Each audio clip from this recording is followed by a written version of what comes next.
What if you suddenly lost everything and had no one by your side? Sarah Mitchell stared at the blinking cursor on her cracked phone screen, her thumbs hovering over the keyboard as if they alone could conjure a miracle. Just 3 months ago, she had been the rising star of Silicon Valley, gracing tech magazine covers with headlines calling her the clean energy queen. Now, she was sitting on the floor of a one-bedroom apartment she shared with a roommate she barely knew, her bank account frozen due to a pending lawsuit, and her startup, her life's work, crushed under investor abandonment and bad timing.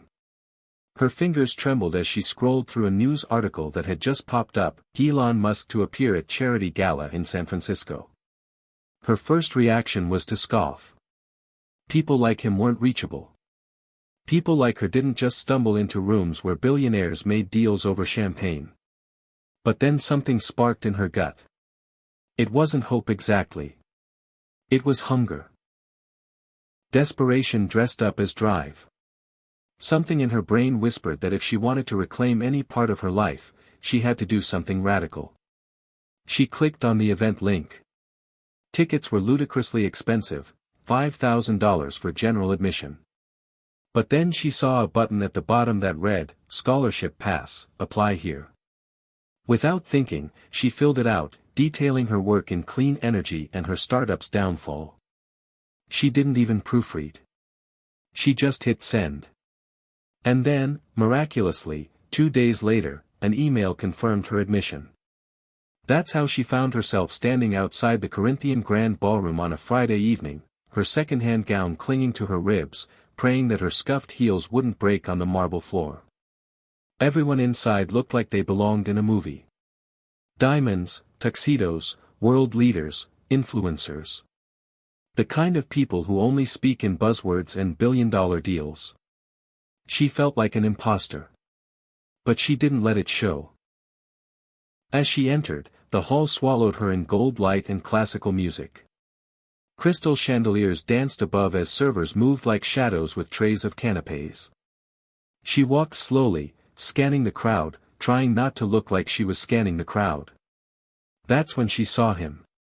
Elon Musk, standing near the balcony with a glass of red wine and a half-smile, deep in conversation with a small group that included someone even more unexpected, Denzel Washington.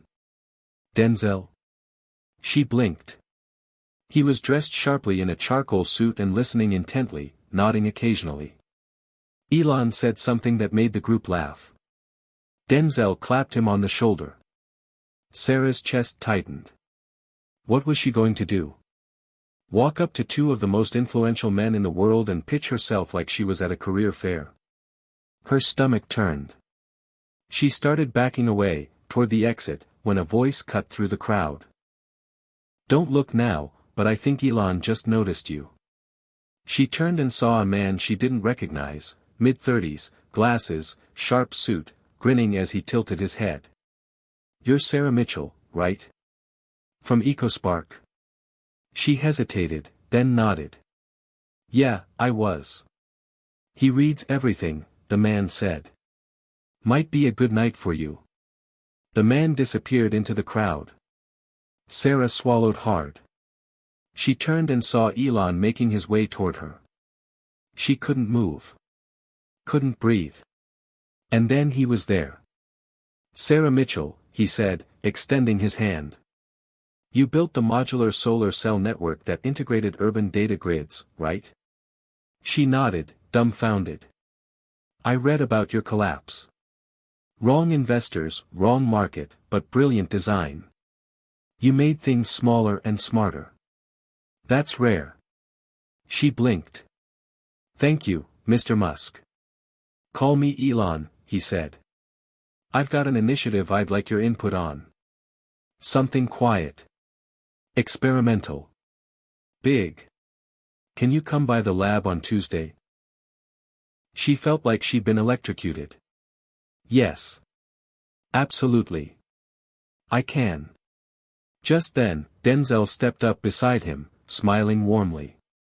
You're the solar girl, he said. Heard about you from a friend at MIT. Glad you're here tonight. Sometimes the fall is just the runway to the next launch. She smiled, not trusting herself to speak.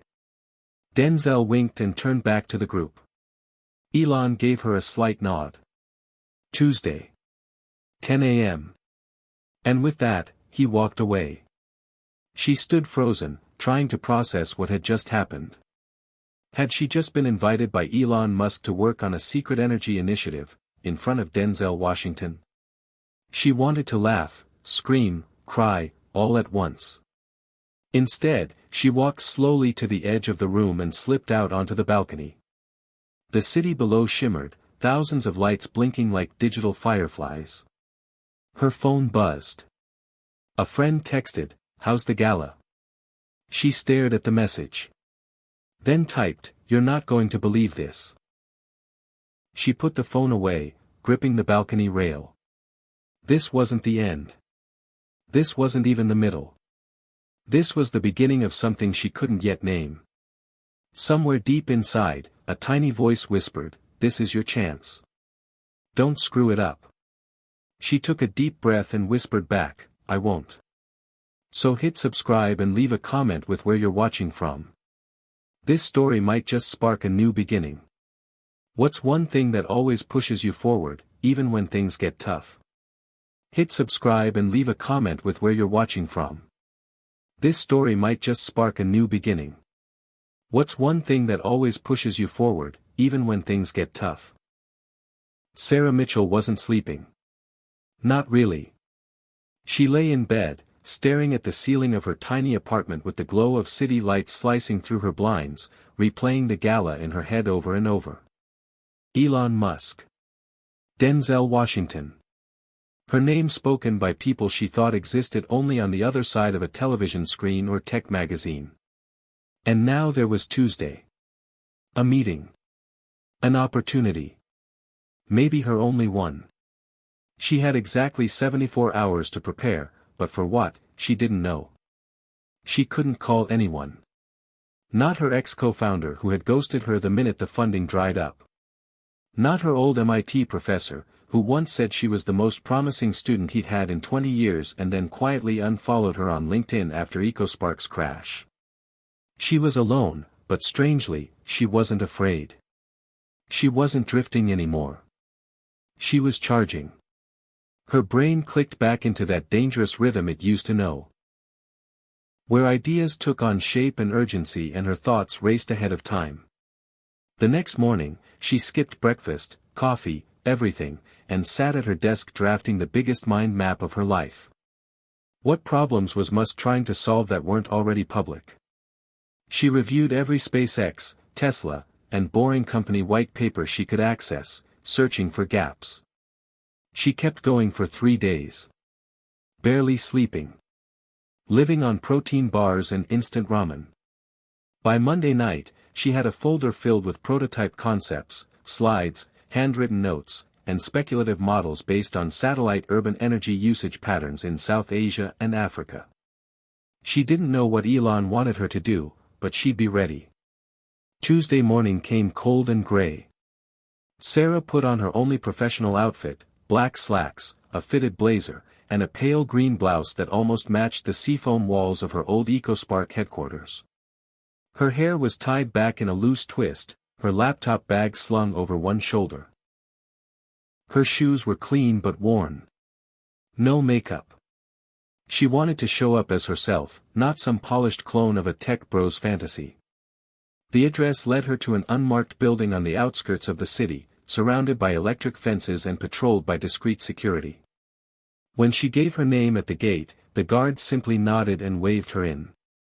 Inside, the space was vast and clinical, white floors, glass walls, and screens flickering with real-time data she didn't fully understand. A young woman in jeans and a Neuralink hoodie greeted her and motioned for her to follow. "He's already in the lab," the woman said. "You're the first of 5 people he invited this week." Sarah blinked. "There are others?" The woman grinned. "He's building something new. Doesn't want the usual crowd." The lab was like nothing Sarah had ever seen. It wasn't a place for experimentation, it was a war room. Holograms floated above tables, showing maps, grids, and data clusters. In the center stood Elon, wearing a navy t-shirt and sneakers, staring at a model projection that looked like a city wrapped in coils of green light. He turned as Sarah entered, gave a small smile, and waved her over. "You made it," he said. "Always," she replied. "Good," he said. "This is what I'm working on, off-grid energy intelligence. Systems that not only power underserved regions but self-adapt based on local data, weather, demand, and failure prediction. I don't want batteries. I want brains. Living grids. We're calling it Project Helios." Sarah's breath caught. It was exactly the kind of frontier she'd dreamed of exploring but never had the chance to pitch. "You're building decentralized AI-powered energy?" she asked. "Yes," Elon replied. "And I want your help designing the modular infrastructure. You've already done more with less than most of my VPs. You don't need to convince me. You just need to show me how you do it." She nodded slowly, unzipping her bag. "I brought ideas," she said. He grinned. "Of course you did." She pulled out her files, started walking him through the concepts: ultra-thin photovoltaic nodes, predictive mesh networking, local grid governance through user-controlled AI. Elon listened, interrupting only to ask sharp, surgical questions. He didn't make small talk. He didn't smile much. But when she explained how the nodes could map real-time energy shifts and adjust consumption priorities based on regional usage feedback, he raised his eyebrows and said simply, "Brilliant." She felt a flush rise in her cheeks. "It's not tested," she admitted. "But I ran a model using open-source data from Nigeria's microgrid trials last year. It worked in simulation. Then we'll test it in reality," he said. "We're building a prototype in Nevada. I want you leading that team." Sarah's jaw dropped. "Wait, like, full-time?" "Full lead," he said. "Start next Monday. Pack whatever you need. Bring your dog, cat, boyfriend, no one. I don't care. You in?" She stared at him. No one had ever offered her leadership without layers of scrutiny or conditions. No one had believed in her this fast. And definitely not after her startup imploded. "I'm in," she said. He nodded. "Good. Denzel's backing the PR campaign. You'll be the face of the Nevada launch. So, brush up on your camera voice." She blinked. "Wait, Denzel's involved?" Elon smirked. "He's our public liaison. He's passionate about tech equity. You impressed him. At the gala?" "Yeah," Elon said. "He said you had quiet storm energy. Whatever that means." Sarah laughed for the first time in days. "I'll take it." As they walked through the rest of the lab, Elon explained the broader vision. Helios wouldn't just power towns, it would teach them to self-govern energy. Think of it like a living organism, every house, every block a neuron in a constantly adapting brain. Sarah saw it instantly. The challenge. The genius. The implications. Her heart raced, not with anxiety, but purpose. She was being asked to help shape something revolutionary. That night, she sat on the edge of her bed, holding the signed non-disclosure packet and onboarding documents in one hand, and a bag of takeout Thai in the other. She was exhausted, wired, and weirdly emotional. She hadn't even told her parents yet. They hadn't spoken in months. Her mom had called after the EcoSpark collapse, but Sarah didn't have the strength to answer then. Maybe now she would. Maybe it was time. As she stared at the city skyline, her phone buzzed again. A notification. A new article had just gone live, exclusive, Elon Musk's secret Helios project to launch first prototype in Nevada. Sources confirm Sarah Mitchell as lead architect. Her name. In headlines. Again. Only this time, it wasn't a post-mortem. It was a resurrection. She didn't sleep that night. But she didn't need to. She was alive again. More than alive. She was building something. She was leading something. And soon, the whole world would see what she could do. The desert air in Nevada tasted like dust and possibility. Sarah Mitchell stepped off the small charter plane and onto the tarmac of the private airstrip that bordered the remote test facility for Project Helios. It was miles from any real town, surrounded by tan hills, dry brush, and an endless stretch of sky that felt like it could swallow her whole. A sleek black SUV was already waiting for her, a driver in sunglasses holding a sign that read, Mitchell. It was real. All of it. The meeting with Elon, the offer, the article, none of it had disappeared after a night's sleep. In fact, the past week had been a whirlwind of signed NDAs, onboarding packets, team video calls, and goodbye texts she didn't know how to answer. She hadn't told her parents yet. Her mom had sent a text that read, "Saw the article. Proud of you. Call when you can." But Sarah hadn't replied. She couldn't. Not yet. Not until she knew this wasn't another false start. Not until she proved, to herself more than anyone, that she was really back. The SUV carried her another 40 minutes into the desert, down roads that seemed like they had no end, until finally they reached a gated compound made of steel and solar panels. The security was tight but not intimidating. Facial scan. ID badge. Voice confirmation. Once inside, the place was surprisingly modest. Clean buildings arranged in a half-circle. Warehouses. Trailers. A large dome that looked like it belonged in a sci-fi movie. That dome, as the facility coordinator explained, was the nerve center, the artificial brain that would simulate real-world energy responses in different environments.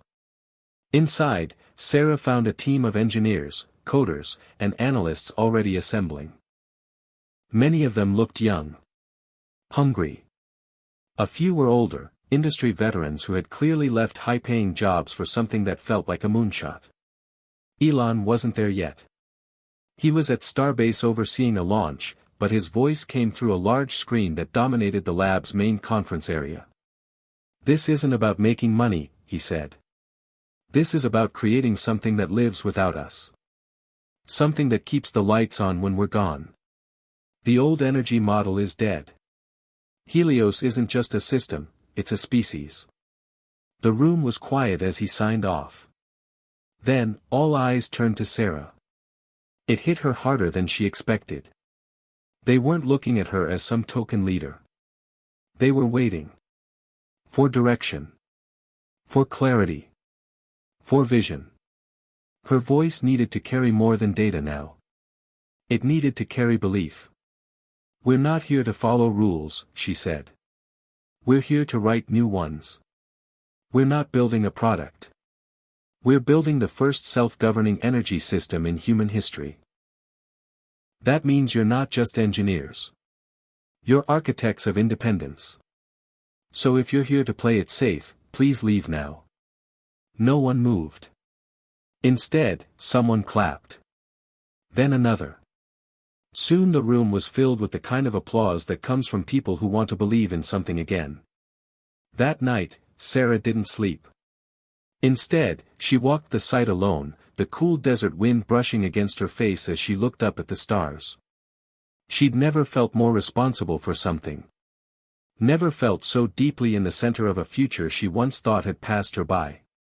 The next 2 weeks were chaos and focus in equal measure.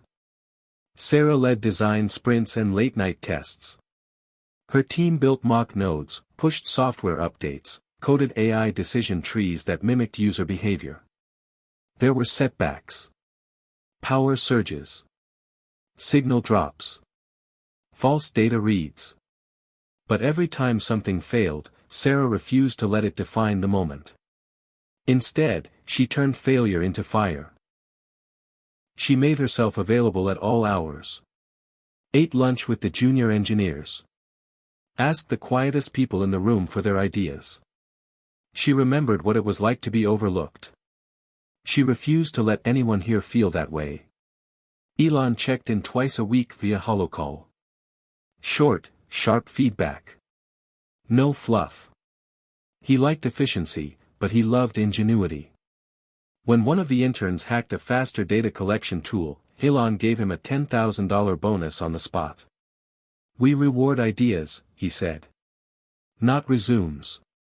Denzel Washington showed up in week 3. His role was part spokesperson, part conscience, and Sarah was surprised by how involved he really was. He didn't just do interviews. He sat in on brainstorms. Asked the hard questions.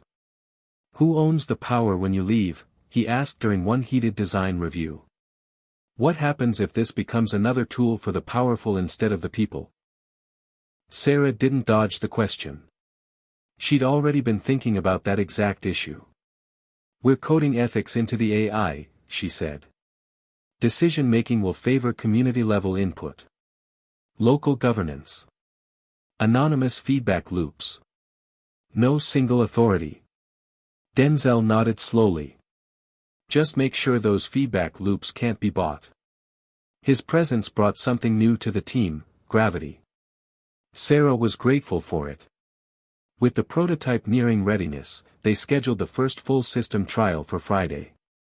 The plan was to simulate a small village, with energy loads from households, businesses, and emergency services. The Helios node would take in the data and self-regulate power flow based on evolving need. No humans would touch a switch. If it worked, it would be history.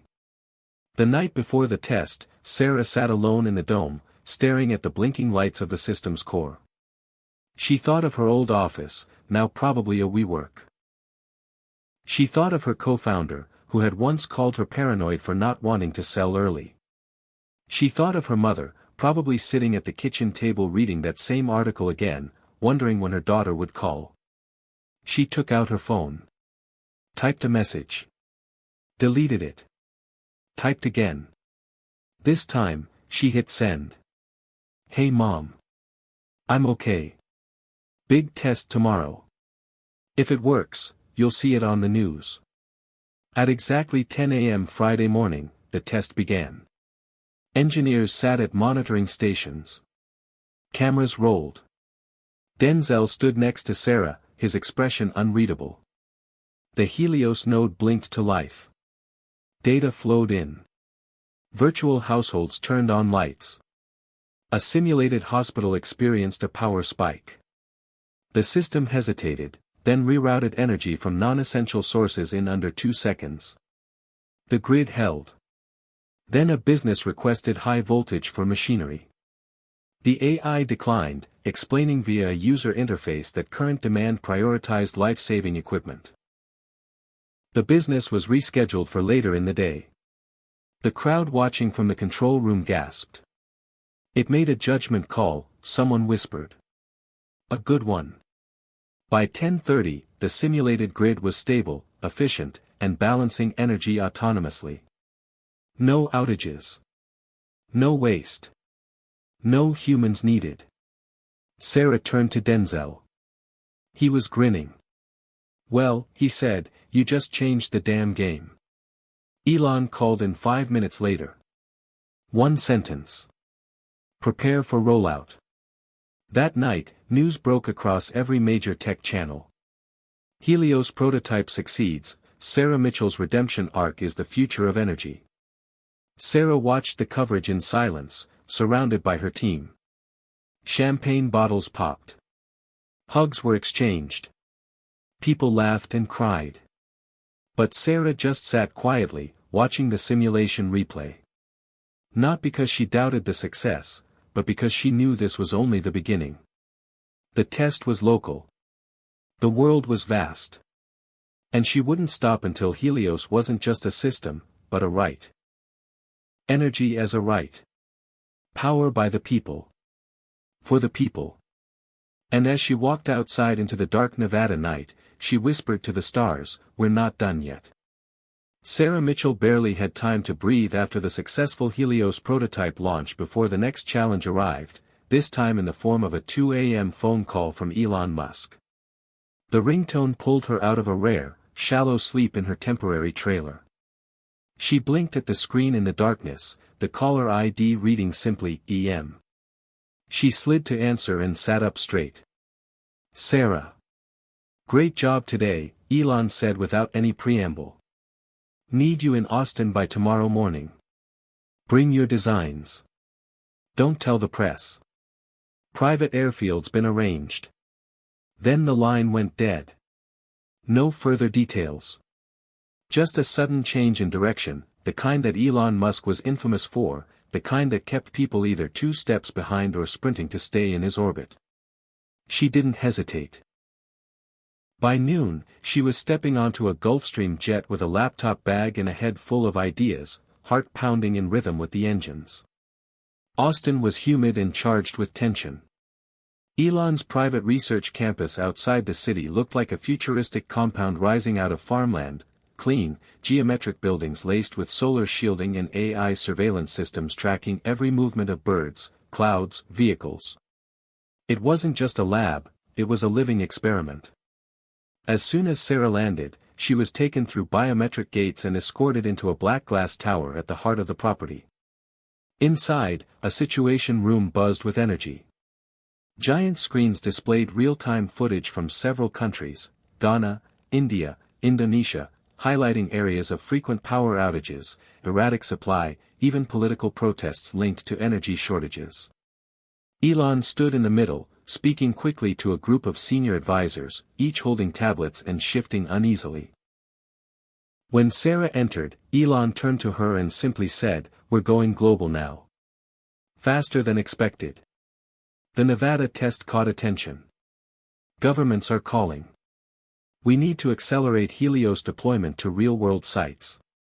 That means adapting everything, AI logic, user interfaces, failure protocols. You ready? She didn't blink. Always. Elon nodded. You'll lead a strike team, Helios, Urban Alpha. First rollout in Accra. If it works, we go continental. You have 8 days to customize the system. You'll be meeting with the Ghanaian Energy Ministry Monday. This has to work. Not just for tech. For trust. She felt the weight of it. This wasn't a controlled simulation anymore. This was a city with lives, with history, with politics. This was where Helios could either become a global miracle or a high-profile disaster. That night, Sarah met with her new team, half of them flown in from around the world, including engineers fluent in Swahili, machine learning experts from Nairobi, and UI designers who'd worked on solar co-ops in Bangladesh. It wasn't a typical Silicon Valley squad. It was better. Smarter. Global. And deeply motivated. For the next 7 days, they barely slept. Sarah pushed them hard, not out of cruelty, but urgency. She reminded them that Helios wasn't just lines of code. It was a lifeline for places abandoned by traditional energy systems. Her main focus was localization, ensuring the AI understood the unique cultural and energy patterns of Accra. That meant analyzing market activity, traffic peaks, religious holidays, even water pump usage. Power wasn't just electricity, it was rhythm. On day 5, Denzel Washington flew in. He wasn't just a celebrity face anymore, he was becoming a core figure of the Helios movement. He met with Sarah late that night as she reviewed energy models over black coffee. You ever think about how strange this is? He asked. You, me, Elon, in Texas, trying to fix a broken global system with code and sunlight? Sarah gave a tired smile. Strange is a good word for it. Denzel sat across from her, his tone quieter. You're doing something real. That's why this is working. Just, don't lose that. Don't let the pressure eat you alive. She paused, then asked, why are you really here, Denzel? Why this project? He looked at her, expression unreadable. I grew up in a neighborhood where power would cut out at night. Cold winters, dark rooms. People assumed we were used to it. That we didn't mind. That we didn't deserve more. That memory never left me. Helios is personal. I want people to stop surviving and start living. She nodded. Then let's make sure it works. On the 8th day, the Helios, Urban Alpha team boarded a flight to Accra. They were met on the ground by local engineers, energy officials, and skeptical journalists. Sarah wore no makeup, no suit.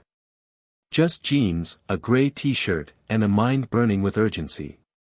She didn't promise miracles. She promised effort. Respect. And the truth. The deployment began in a mid-sized neighborhood where outages were frequent and backup generators noisy and expensive. Helios modular nodes were installed across rooftops and central hubs. AI integration began. The system was taught to learn not just from numbers but from behavior. People were shown how to interface with it, not as users, but as partners. On day 3 of deployment, the power held through a storm that previously would have blacked out the entire area.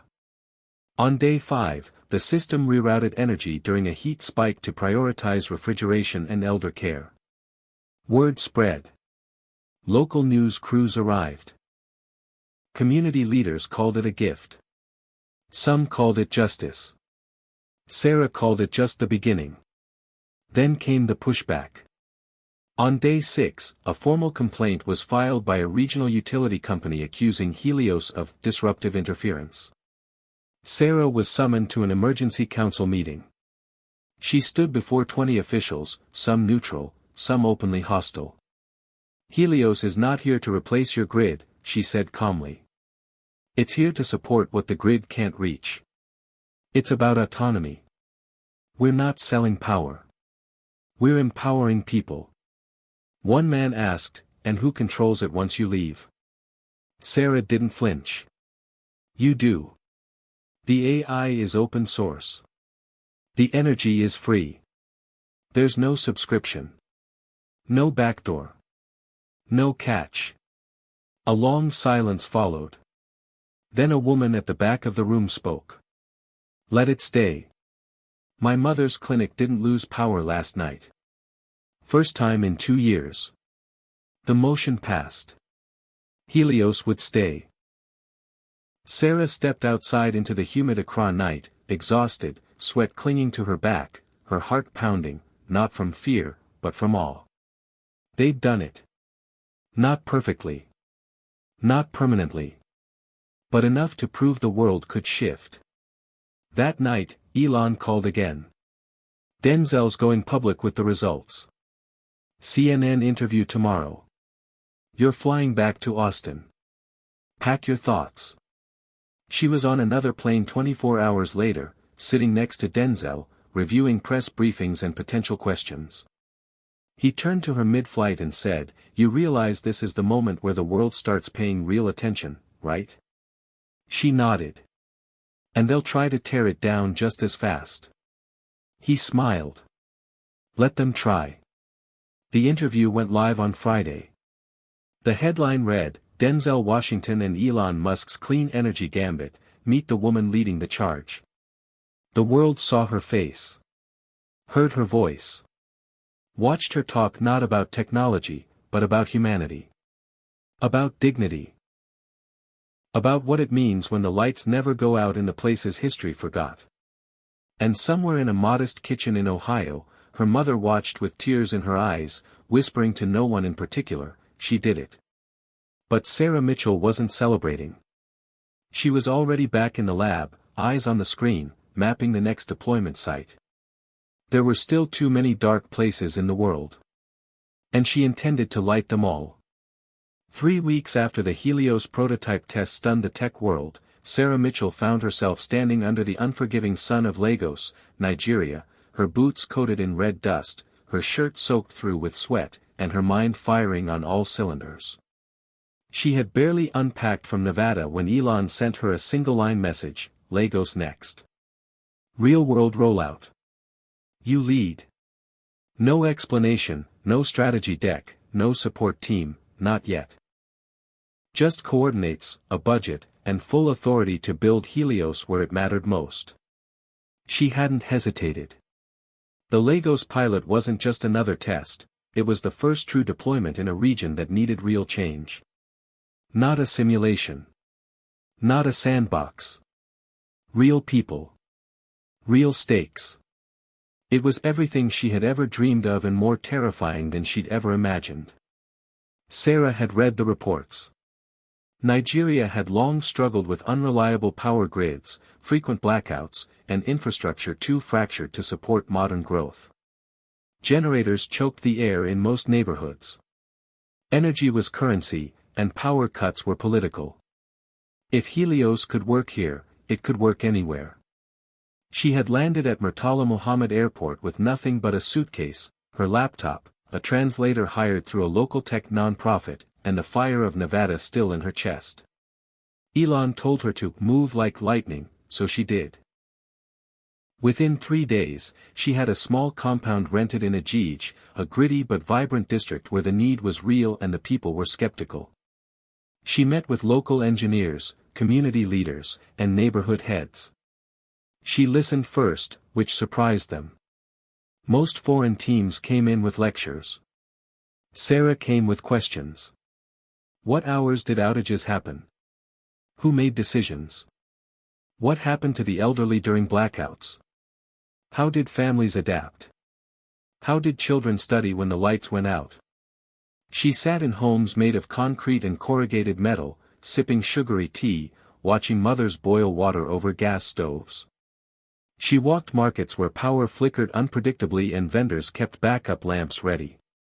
She spent an afternoon with a retired electrician named Baba Alyamide who spoke with the slow gravity of someone who had seen every phase of Lagos's rise and fall. "You want to change power," he said, his voice thick with warning. "Then you must change trust. The wires are not the problem. It's the people behind them." Sarah took his words seriously. Helios couldn't be just technology, it had to be sociology. It had to earn the community's faith. She met resistance at first. "You want to spy on us," one merchant accused. "You will control our power from America?" Sarah shook her head and replied, "You will control your power from right here." That answer changed everything. Trust spread like rumor. She found her team, not imported engineers but local tech-savvy youth who were already hacking solar systems and battery packs in their backyards. They were fast, creative, and fearless. Sarah brought them schematics, and they brought her ingenuity. They dubbed themselves the Helios Hackers, and in less than 2 weeks, they had established the first neighborhood-scale modular grid powered by solar panels, AI load balancing, and a user interface so intuitive even a grandmother could adjust it. The grid learned quickly. It anticipated outages. Shifted power away from idle devices. Prioritized clinics during heat waves. It was alive. But success bred attention. Within days of their first live activation, a powerful utility executive showed up unannounced with a convoy of black SUVs and a thin smile that didn't reach his eyes. He invited Sarah to a private lunch at an upscale rooftop restaurant in Victoria Island. She wore her plainest shirt. He wore a tailored suit and gold cufflinks. "We're concerned about unauthorized energy projects," he said, sipping a glass of imported wine. "You understand how this could be disruptive." "That's the point," Sarah replied calmly. "We're not replacing you. We're partnering with the people who don't have access." "No one gets energy for free," he said. "You're creating demand without offering payment." "We're creating efficiency," she said. "Helios teaches conservation. You're interfering with an ecosystem you don't understand," he warned. "You're making enemies." "Then they were never friends to begin with," she said. That night, someone cut the data line to the Helios node in Ajij. The system failed over to local mode, still functional, but it was a warning shot. Sarah tightened security. She encrypted communications. She doubled the backups and trained 2 trusted locals to run the node in case anything happened to her. Elon called her the next morning. "Saw the data drop. You okay?" "Yeah," she said. "We're back online." Want me to send a legal team? No, she said. That'll make it worse. We stay grassroots. That's our armor. Elon paused. You sure you're up for this? I was built for this, she said. Good, he said. Because the UN just called. They want you to present Helios at the Global Clean Energy Summit in Geneva next month. I said yes. Sarah's heart skipped. She'd never imagined she'd be on a world stage, but she also knew it wasn't about her. It was about the people whose homes were finally lit at night without fear. As she prepared for Geneva, she made one final visit to Baba Al-Yamid. You've made something they cannot unsee, he told her. They will try to stop you now. But if your light is true, it will spread. She nodded, feeling the weight of his words settle in her bones. I won't let them snuff it out.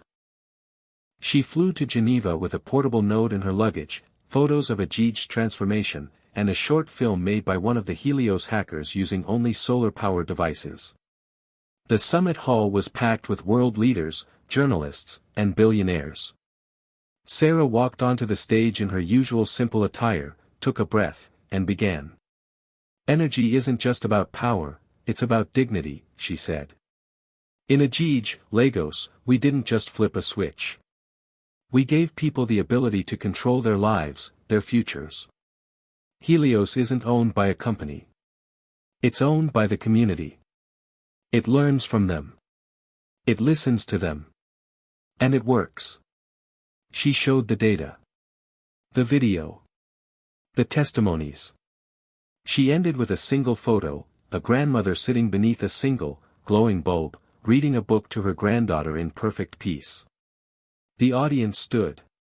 The applause lasted longer than she expected. Denzel was backstage. He hugged her tight. You did it, kid. Elon sent a text, damn. You stunned them. Later that night, a journalist asked her what it felt like to be the face of the future. She smiled and said, I'm not the face. I'm just the spark. The people are the light.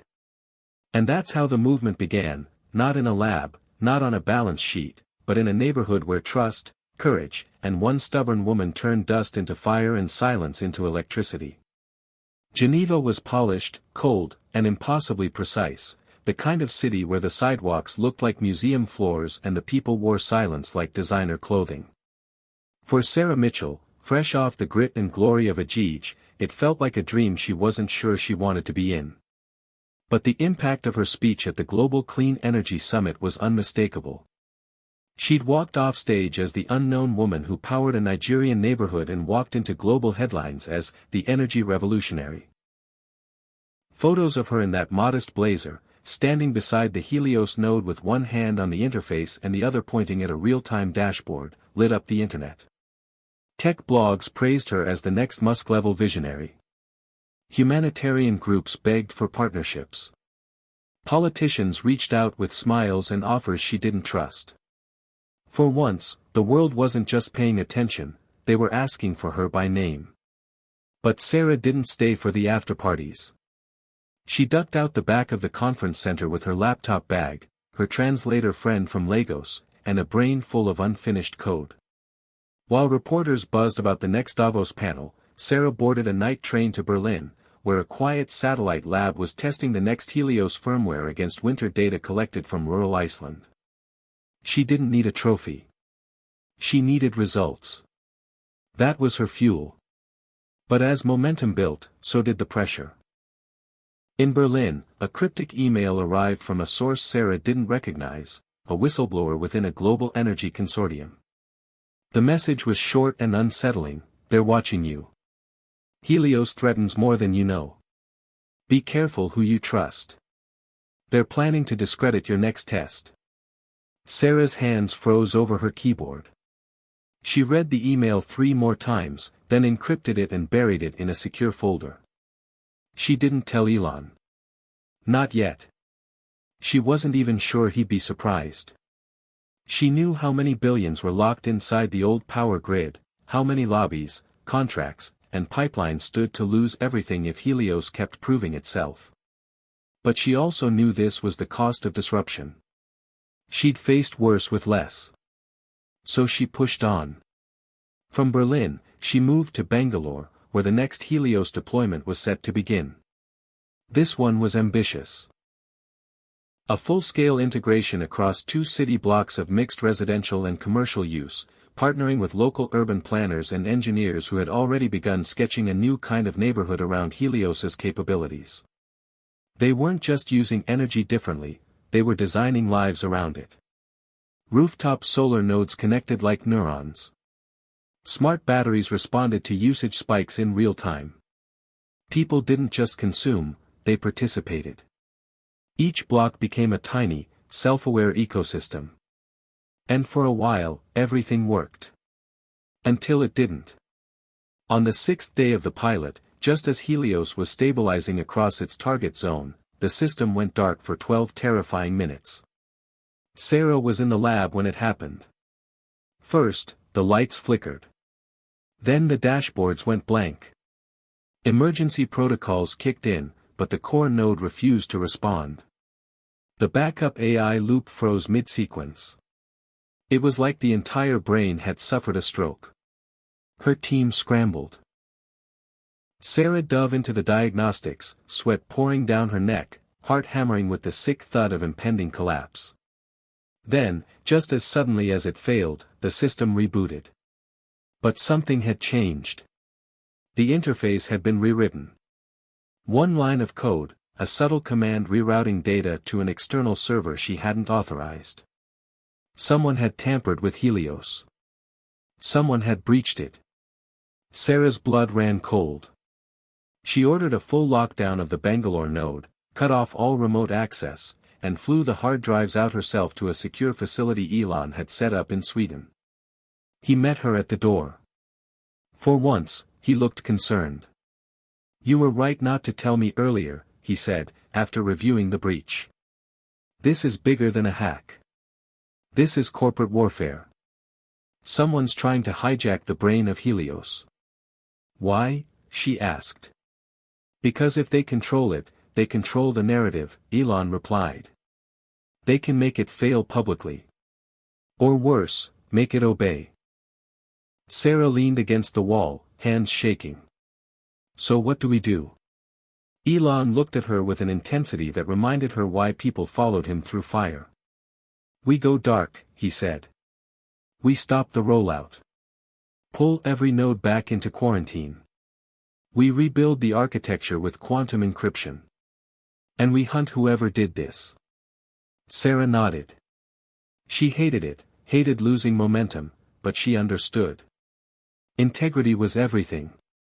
If Helios could be corrupted, it wasn't worth saving. She went into lockdown with her top engineers in a converted observatory high in the Alps, where no signal could reach them without permission. They worked in 12-hour shifts, slept in cots, and reviewed every line of code like their lives depended on it. In a way, they did. The pressure nearly broke her. She lost weight. Developed migraines. Argued with her team. Cried once in the snow where no one could see her. But she didn't stop. Not even when Denzel called and asked if she needed a break. "I'm building the immune system of a revolution," she told him. "I can rest when it's bulletproof." "You're allowed to breathe, too," he said. "Breathing is inefficient right now," she replied. And then, breakthrough. One of her coders found a trace of the breach's origin buried in a third-party library used in Helios's early prototype. The signature matched a contractor tied to an energy conglomerate Sarah had once pitched EcoSpark to before they ghosted her and launched a copycat product. She had the proof. She sent it to Elon. He sent it to the lawyers. Within days, subpoenas were flying. The corporation denied everything, of course, but the court of public opinion didn't. Tech media erupted with headlines, "Corporate sabotage of Helios uncovered." Sarah Mitchell's AI grid survives cyber attack. Musk backed Helios to relaunch with unbreakable core. Public support surged. People didn't just admire Helios now, they were invested in it. They wanted it to win. So did Sarah. So when the lockdown lifted, and the nodes rebooted with a hardened framework and community-controlled verification keys, she didn't just relaunch the system, she relaunched the mission. They named it Helios V2. She stood in front of the press in Iceland, where the first V2 node powered a fishing village that had lived on diesel generators for decades. This isn't just an energy system, she said, it's a stand against the idea that power, literal and political, belongs to the few. Helios V2 is people-owned, tamper-proof, and learning faster than ever. We didn't just survive sabotage. We made it impossible to repeat. As she stepped off the podium, a little girl ran up to her, clutching a tiny solar panel wired to a toy. "I want to make power too," the girl said. Sarah knelt and smiled. "You will," she whispered. And in that moment, she knew Helios was no longer a project. It was a movement. One they couldn't stop. After the triumphant relaunch of Helios V2, Sarah Mitchell found herself navigating a new battlefield, public scrutiny combined with relentless ambition. The glowing headlines and viral videos weren't enough to shield her from the undercurrents swirling beneath. Every success brought new eyes, some hopeful, others hostile. The global energy landscape was shifting, and not everyone was ready to welcome a revolution that stripped away old power structures. From her base in Reykjavik, Sarah coordinated deployments across 3 continents, balancing real-time data streams, local partnerships, and increasingly sophisticated cybersecurity measures. Yet as Helios spread, so did the stakes. In South America, a rogue faction claiming to represent indigenous communities demanded that Helios technology be adapted exclusively to their territories, threatening to block installations elsewhere unless their demands were met. In Europe, regulatory bodies raised concerns about data privacy, forcing Sarah to negotiate fiercely with bureaucrats whose primary language seemed to be delay. Meanwhile, her team expanded rapidly, now numbering over 100 engineers, diplomats, and activists worldwide. Managing this growing, decentralized network tested Sarah's leadership in ways she hadn't anticipated. One night, after a grueling 12-hour call spanning Lagos, Berlin, and Sao Paulo, she stared at her reflection in the mirror of her Reykjavik apartment. The tired eyes staring back weren't the image of a fearless leader, they belonged to a woman stretched thin by responsibility. Elon's text pinged, "Remember, it's not just tech, it's hearts and minds. Don't lose yourself." She closed her eyes and took a deep breath, realizing he was right. Helios wasn't just a product, it was a promise. A promise to those living in darkness, to those whose futures depended on clean, reliable energy. The next morning, she announced a new initiative, Helios Community Hubs. These were physical spaces in each deployment zone where locals could gather, learn, and co-create solutions alongside engineers. The first hub opened in Sao Paulo's favelas, where power cuts were a daily nightmare.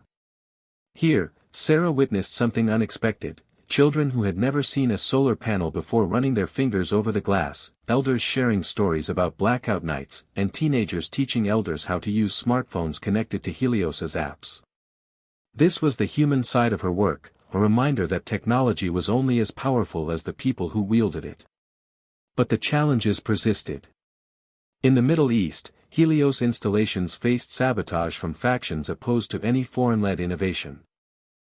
Sarah worked tirelessly to build trust, partnering with local women's cooperatives who became the system's strongest advocates. Their resilience inspired her, showing that even in the harshest environments, hope could flourish. Yet personal sacrifices mounted. Her relationship with Denzel grew strained. Their conversations, once filled with laughter and encouragement, now felt like business meetings. She missed his warmth, his grounding presence, but the demands of Helios consumed her time and energy.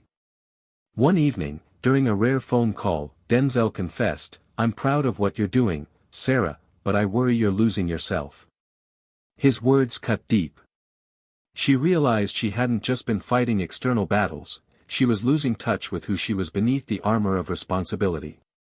Determined to reconnect, Sarah took a weekend off, flying to Los Angeles to see Denzel. Their reunion was tender but awkward, both navigating the distance that had grown between them.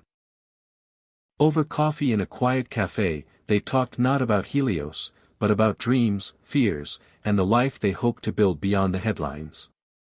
Denzel reminded her that love wasn't a distraction, it was fuel. "You can change the world, Sarah," he said softly, "but don't forget to live in it too." Recharged by their time together, Sarah returned to Reykjavik with renewed clarity. She reorganized her team, delegating more and trusting her leaders to carry the mission forward. She also began journaling again, a habit she'd abandoned in the chaos, using it to process her emotions and keep her vision grounded. As Helios expanded, Sarah's story became intertwined with global movements for sustainability, equity, and empowerment. She spoke at universities, forums, and even before the United Nations, advocating not just for technology, but for a new ethic of shared responsibility. Behind the scenes, though, the shadow of corporate adversaries loomed large. A coordinated campaign of misinformation emerged, questioning Helios's safety, accusing Sarah of foreign interference, and stoking fears about data misuse. Social media exploded with conspiracy theories, and in some regions, local authorities delayed permits, citing security concerns. Sarah responded by doubling down on transparency, releasing detailed audits and inviting independent experts to review Helios's code and protocols. She engaged directly with communities through live streams and town halls, addressing fears and building trust. Slowly, the tide turned. People who had once doubted Helios became its loudest champions. Stories poured in, children studying under steady lights, clinics running uninterrupted, small businesses thriving. One letter from a mother in Nairobi described how Helios-powered refrigeration saved her infant's vaccines during a blackout.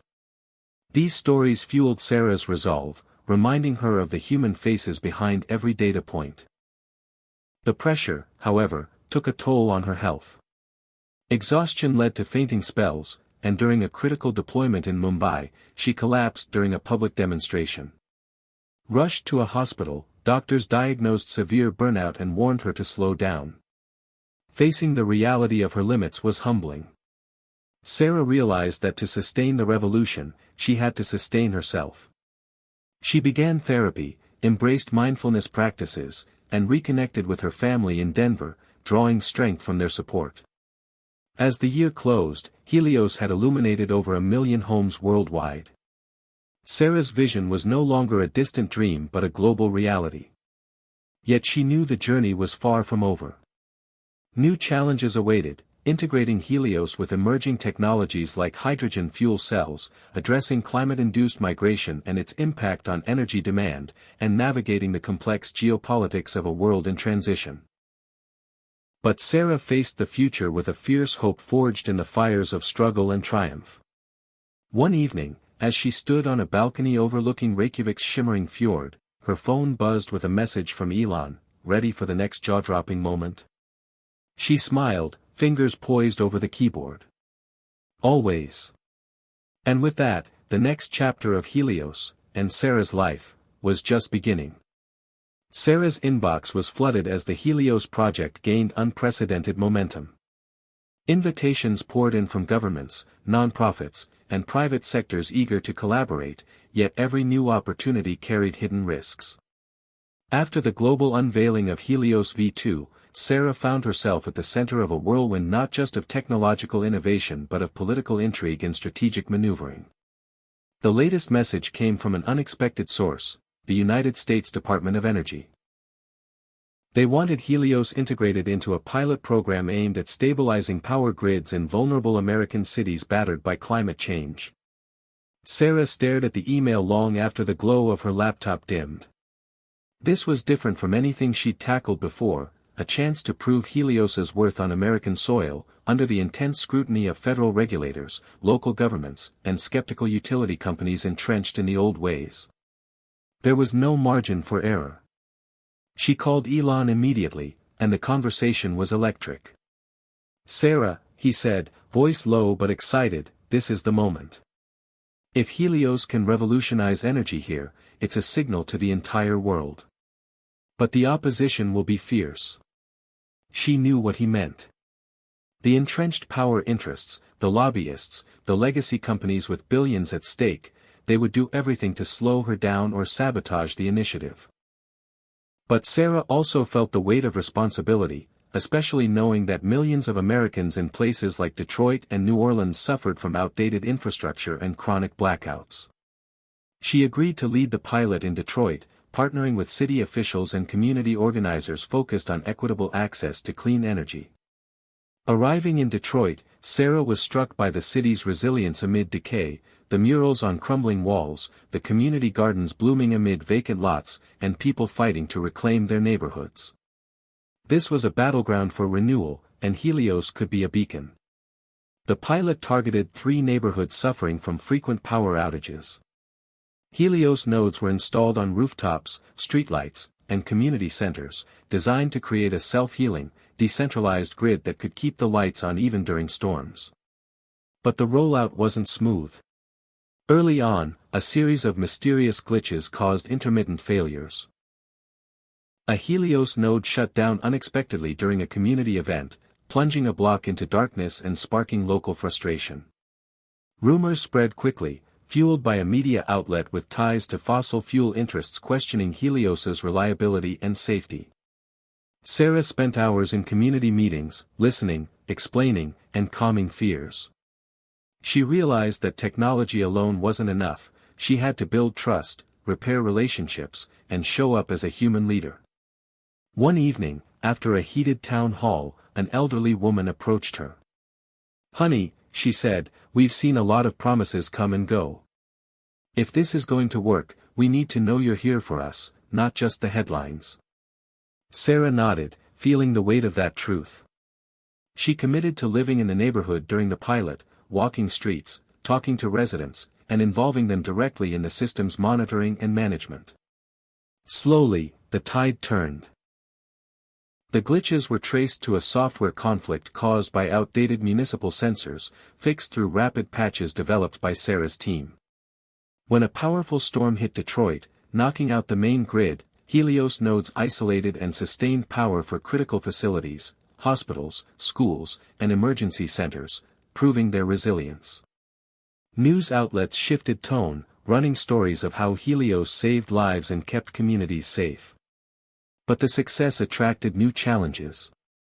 At a private dinner with city officials and investors, Sarah was introduced to Marcus Caldwell, a charismatic CEO of an energy conglomerate that had long dominated the region. His smile was sharp, eyes calculating. "Ms. Mitchell," he said smoothly, "your vision is impressive, but disruption is costly. How do you plan to coexist with the infrastructure that built this city?" Sarah met his gaze. "We're not here to replace the past, Mr. Caldwell. We're here to build the future, one that works for everyone." Marcus chuckled softly. "Idealism is admirable, but power doesn't relinquish itself easily." That night, Sarah's team discovered that several Helios nodes had been physically tampered with, wires cut, sensors disabled. The attacks were deliberate and coordinated, sending a clear message. Sarah knew this was no longer just a technical battle, it was a fight for the soul of energy itself. She increased security protocols, deployed rapid response teams, and reached out to local law enforcement. Still, the threats escalated. One morning, a fire broke out at a Helios hub, destroying vital equipment and forcing a temporary shutdown. Investigations confirmed arson. The community was rattled, but Sarah's presence was unwavering. At a press conference, she spoke not just about the technical setbacks but about resilience.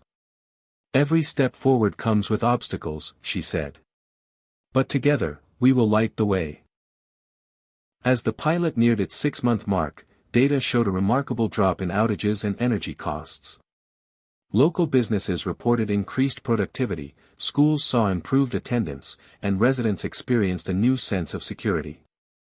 Sarah's efforts culminated in a community celebration that transformed a vacant lot into a festival of light, music, and hope. Standing on stage, she felt the crowd's energy, their smiles, their cheers, a reminder that Helios was more than code and circuits, it was a shared dream made real. But just as things seemed to stabilize, Sarah received a late-night call from Elon. His voice was tight. "Sarah, I've got a surprise for you. You're not going to believe this." Moments later, the video feed opened, revealing a private screening room in Los Angeles where Denzel Washington sat, watching a recording of a Helios demo he hadn't been briefed on. Sarah's heart skipped. "Denzel," she said, surprised. "I wanted you to see this first," he replied, eyes wide with admiration. On the screen, Helios-powered drones zipped across a desert landscape, planting miniature solar panels and sensors, creating an autonomous network that could expand energy access to remote areas without human intervention. "This is beyond anything I imagined," Denzel said. "It's a jaw-dropping moment, Sarah. You're changing the game." Their conversation shifted from technology to dreams, and Sarah realized how much she missed his presence in her daily struggles. She invited him to Detroit, where he agreed to visit and witness Helios's impact firsthand. When Denzel arrived, he walked the neighborhoods with Sarah, meeting residents and hearing their stories. His presence drew media attention and brought fresh enthusiasm to the project.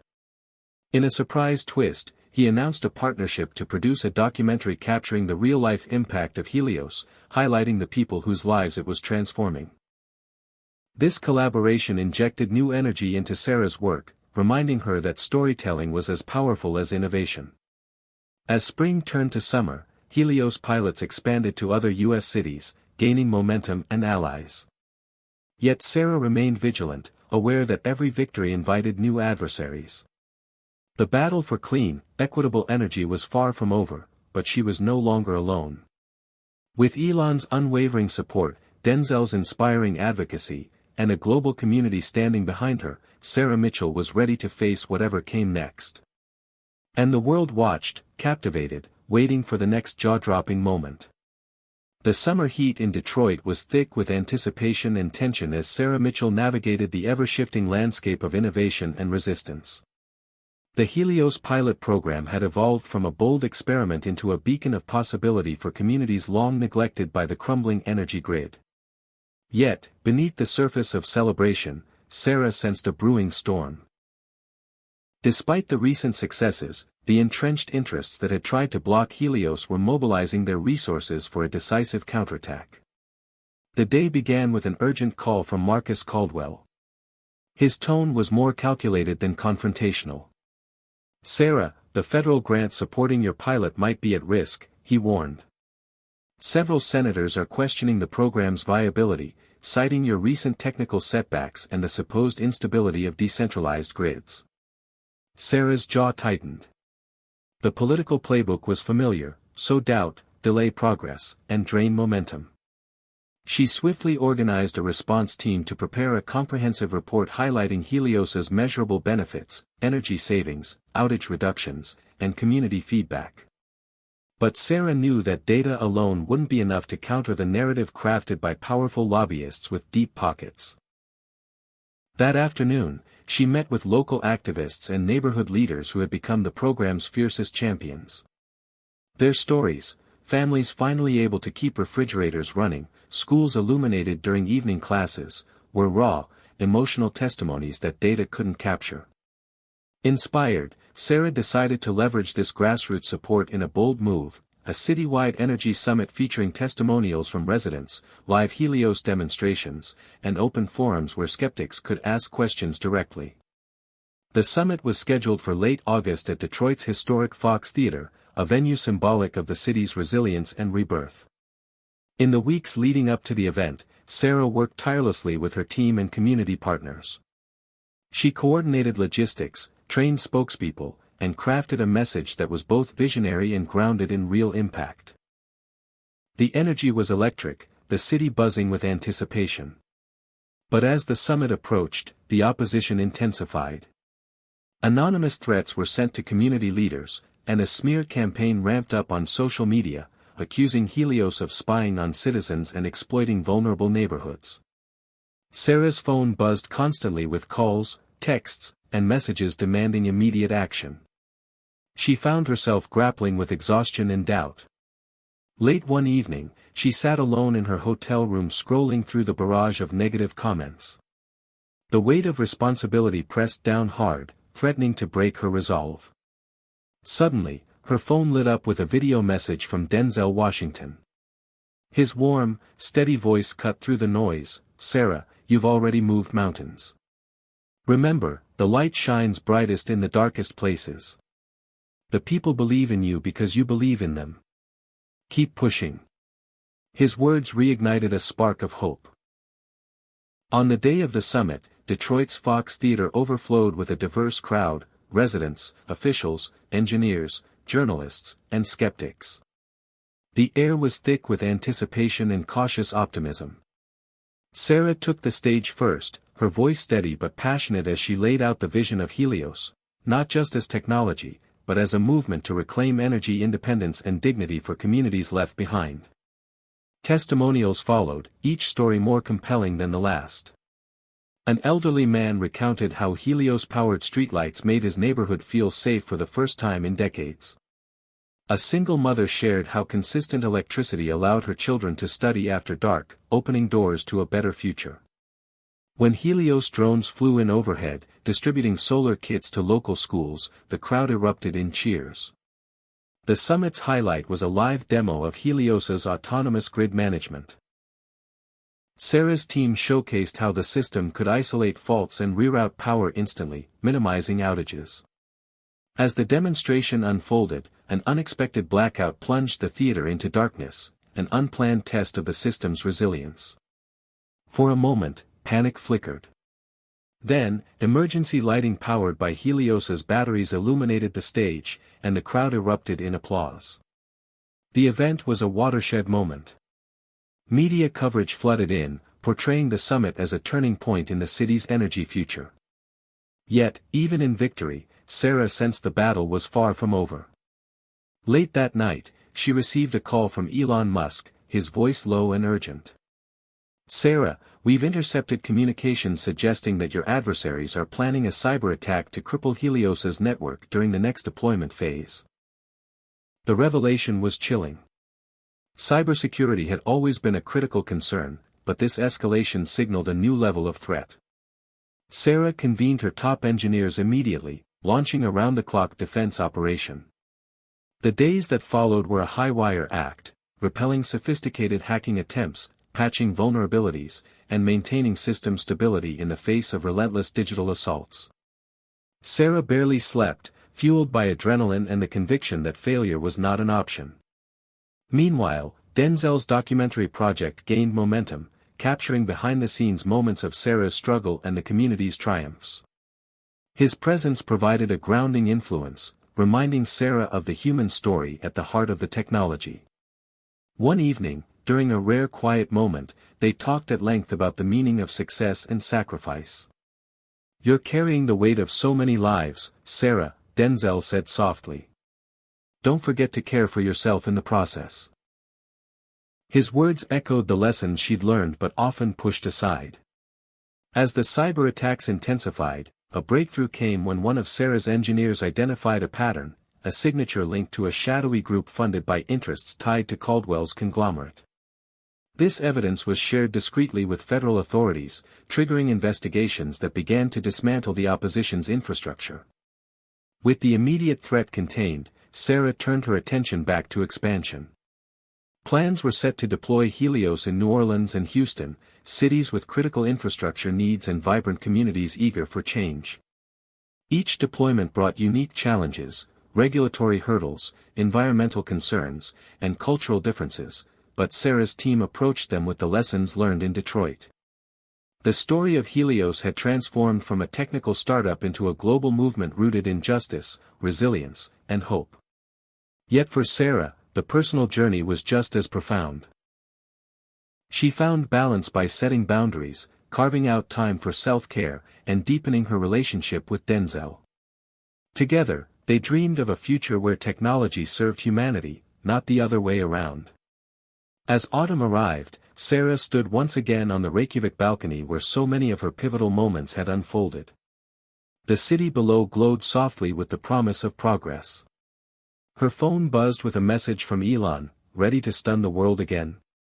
Smiling, she typed back, "Let's make history." The next jaw-dropping moment was coming, and Sarah was ready. The crisp autumn air in New Orleans carried a strange mix of history and hope as Sarah Mitchell arrived to begin the next Helios deployment. The city, famous for its vibrant culture and resilience in the face of natural disasters, was no stranger to the devastating impact of unreliable energy infrastructure. Hurricane Katrina's shadow still lingered in the memories of many, and the urgency to build a smarter, more durable energy grid had never been greater. Sarah was greeted by Mayor Claiborne, a pragmatic leader deeply invested in revitalizing the city through sustainable technology. "Ms. Mitchell," he said with a firm handshake, "we're counting on you and Helios to help us rewrite New Orleans' energy story." Sarah felt the weight of those words but also the fire of possibility. The plan was ambitious. Helios nodes would be installed across the city's historic neighborhoods, flood-prone zones, and critical infrastructure sites, creating a decentralized web that could withstand storms and prevent the kind of catastrophic blackouts that once paralyzed the region. The initial weeks were filled with a whirlwind of activity, site surveys, community meetings, and partnerships with local nonprofits and universities. Sarah knew from Detroit that success hinged on community involvement. She launched an initiative called Voices of the Grid, inviting residents to share their energy challenges and hopes. The response was overwhelming. One elderly resident, Mrs. Landry, spoke about losing power for weeks after Katrina, the helplessness she felt as her medical devices failed. A young entrepreneur described how outages crippled his startup's operations. Their stories fueled Sarah's determination to ensure Helios was not just a technology project but a lifeline. But New Orleans posed unique challenges. The city's complex infrastructure, legacy systems, and frequent flooding required Helios to adapt and innovate rapidly. Engineers worked around the clock developing waterproof enclosures and storm-resistant sensors. Local volunteers were trained to maintain equipment, creating jobs and fostering ownership. Sarah's leadership was tested repeatedly, negotiating with cautious city officials, calming fears among residents wary of new technology, and countering disinformation campaigns designed to undermine the project. In the midst of this, Denzel Washington arrived, this time accompanied by a documentary crew capturing the human stories behind the technology. His presence drew media attention and brought renewed enthusiasm. One afternoon, Sarah and Denzel visited a community center powered entirely by Helios technology. Children played under bright lights, teachers accessed online resources, and families gathered with a sense of security. "This," Denzel said quietly, "is the future you're building." As the first storm season approached, tension mounted. Early warnings predicted heavy rains and potential flooding. The Helios network was put to the ultimate test. When the storm hit, parts of the city lost connection to the main grid. But Helios nodes kicked in, isolating affected areas and rerouting power to critical facilities, hospitals, shelters, water treatment plants. Emergency services stayed online, and residents reported feeling safer knowing that the lights would not go out. The success was a pivotal moment, earning praise from local and national leaders. Sarah's team worked tirelessly through the storm's aftermath, repairing damaged nodes and ensuring uninterrupted service. However, the victory was tempered by a disturbing development. A coordinated cyber attack targeted Helios's network, this time more sophisticated and widespread than previous attempts. The assault disrupted communication channels and attempted to manipulate data streams, threatening to cause chaos during the city's recovery efforts. Sarah and her cybersecurity team responded with urgency, deploying countermeasures and working closely with federal agencies to trace the attack's origin. The experience highlighted the vulnerability of modern infrastructure and the critical importance of cybersecurity in the new energy paradigm. On a quiet evening after a long day, Sarah and Denzel reflected on the challenges they faced. "The world wants change, but it's terrified of what that change means," Sarah mused. Denzel nodded. "Progress always comes with resistance. But you're not just fighting for energy, you're fighting for justice, dignity, and hope. His words resonated deeply, reaffirming Sarah's commitment. As winter approached, Helios expanded into Houston, another city grappling with aging infrastructure and rising energy demands. The Houston pilot focused on industrial zones and low-income neighborhoods, aiming to balance economic growth with environmental responsibility. Sarah encountered a new set of obstacles. Complex regulatory environments, skeptical business leaders, and the challenge of integrating Helios with existing energy providers. Yet the groundwork laid in Detroit and New Orleans proved invaluable. Partnerships formed quickly, community engagement thrived, and technical innovations continued. Through it all, Sarah's personal life found moments of peace. She and Denzel grew closer, their relationship a sanctuary amid the chaos. Together, they dreamed of a future where technology and humanity coexisted harmoniously. One evening, as snow gently fell over Reykjavik where Sarah returned for a brief respite, she received an unexpected message from Elon Musk, ready for the next jaw-dropping moment. "The world is watching." Sarah smiled, knowing that the journey was far from over. The next chapter awaited, full of promise and peril, and she was prepared to lead the way. Hit subscribe and leave a comment with where you're watching from. This story might just spark a new beginning. What's one thing that always pushes you forward, even when things get tough? Sarah Mitchell stood at the edge of a vast desert in Nevada, the setting for Helios's most ambitious project yet, Project Horizon. Unlike previous city deployments, this initiative aimed to demonstrate the power of Helios technology in the harshest, most remote environments, creating an autonomous energy network that could operate independently and at scale. The stakes were high. Success here would prove that Helios was not just a city solution but a universal game-changer. Elon Musk had been closely involved, pushing the boundaries of what was possible, blending Helios with his vision for renewable energy and space exploration. "This is more than a pilot," Elon told Sarah as they surveyed the site. "It's the future of energy autonomy." The desert's barren landscape stretched endlessly, dotted with solar arrays and Helios nodes equipped with advanced sensors and AI-driven controls. The project combined solar power harvesting, battery storage, and self-repair capabilities that allowed the network to adapt and heal itself without human intervention. Sarah felt a mixture of excitement and apprehension. The desert was unforgiving, extreme temperatures, dust storms, and isolation made every operation challenging. But the team was ready. The initial phase involved deploying hundreds of Helios nodes across the terrain, creating a mesh network that could distribute energy dynamically based on supply and demand. The process required precision and coordination, every node had to communicate flawlessly to maintain stability. Early successes brought hope. The network powered a remote research station, provided electricity to water purification units, and even supported an autonomous drone fleet monitoring environmental conditions. Yet, challenges soon emerged. A sudden sandstorm damaged multiple nodes, forcing Sarah's team to innovate quickly.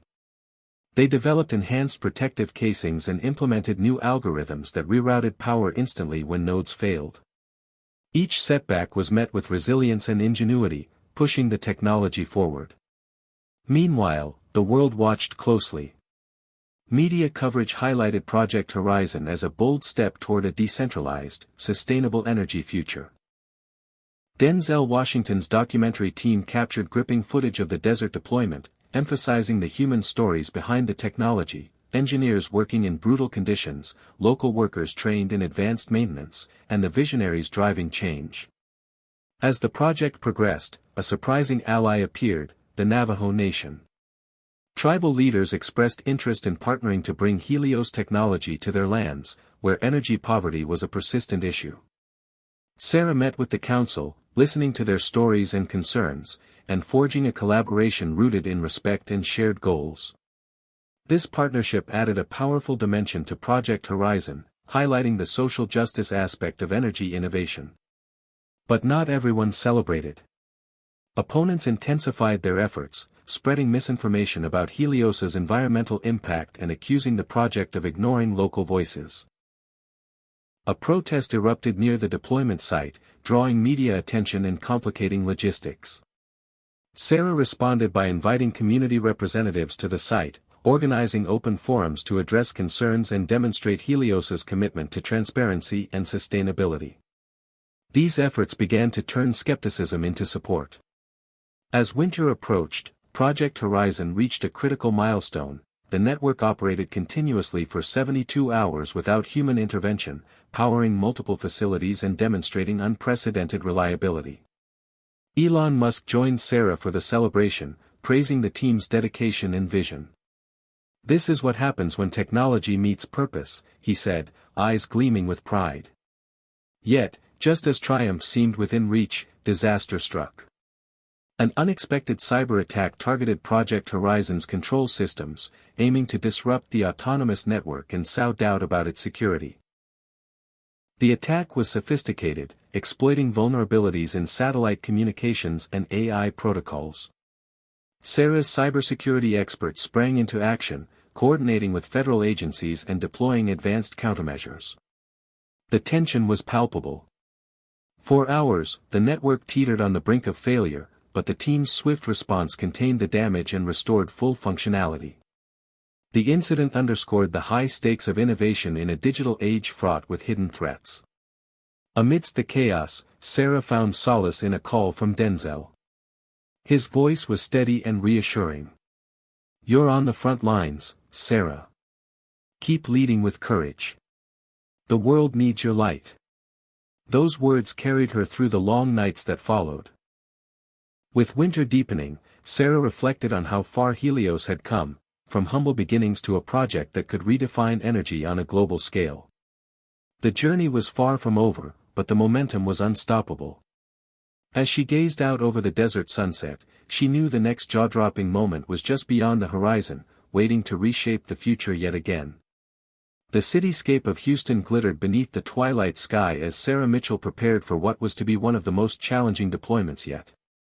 After the success of Project Horizon in Nevada's desert, the Helios team turned their attention to Houston's sprawling industrial zones, places dense with factories, refineries, and energy-intensive operations. The goal was audacious: to integrate Helios's decentralized energy network into a complex, high-demand environment without disrupting critical production lines. Sarah had learned through Detroit, New Orleans, and Nevada that success hinged on not only technical innovation but also navigating the human and political landscapes that shaped energy policy. Houston's power grid was notoriously fragmented, and the entrenched interests in the petrochemical industry added layers of complexity. Her first meeting with Houston's Energy Commission was a study in cautious optimism.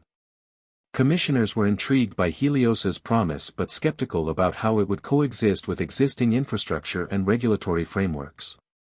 Sarah presented detailed projections, showing how Helios could reduce downtime, improve energy efficiency, and lower emissions without compromising safety or operations.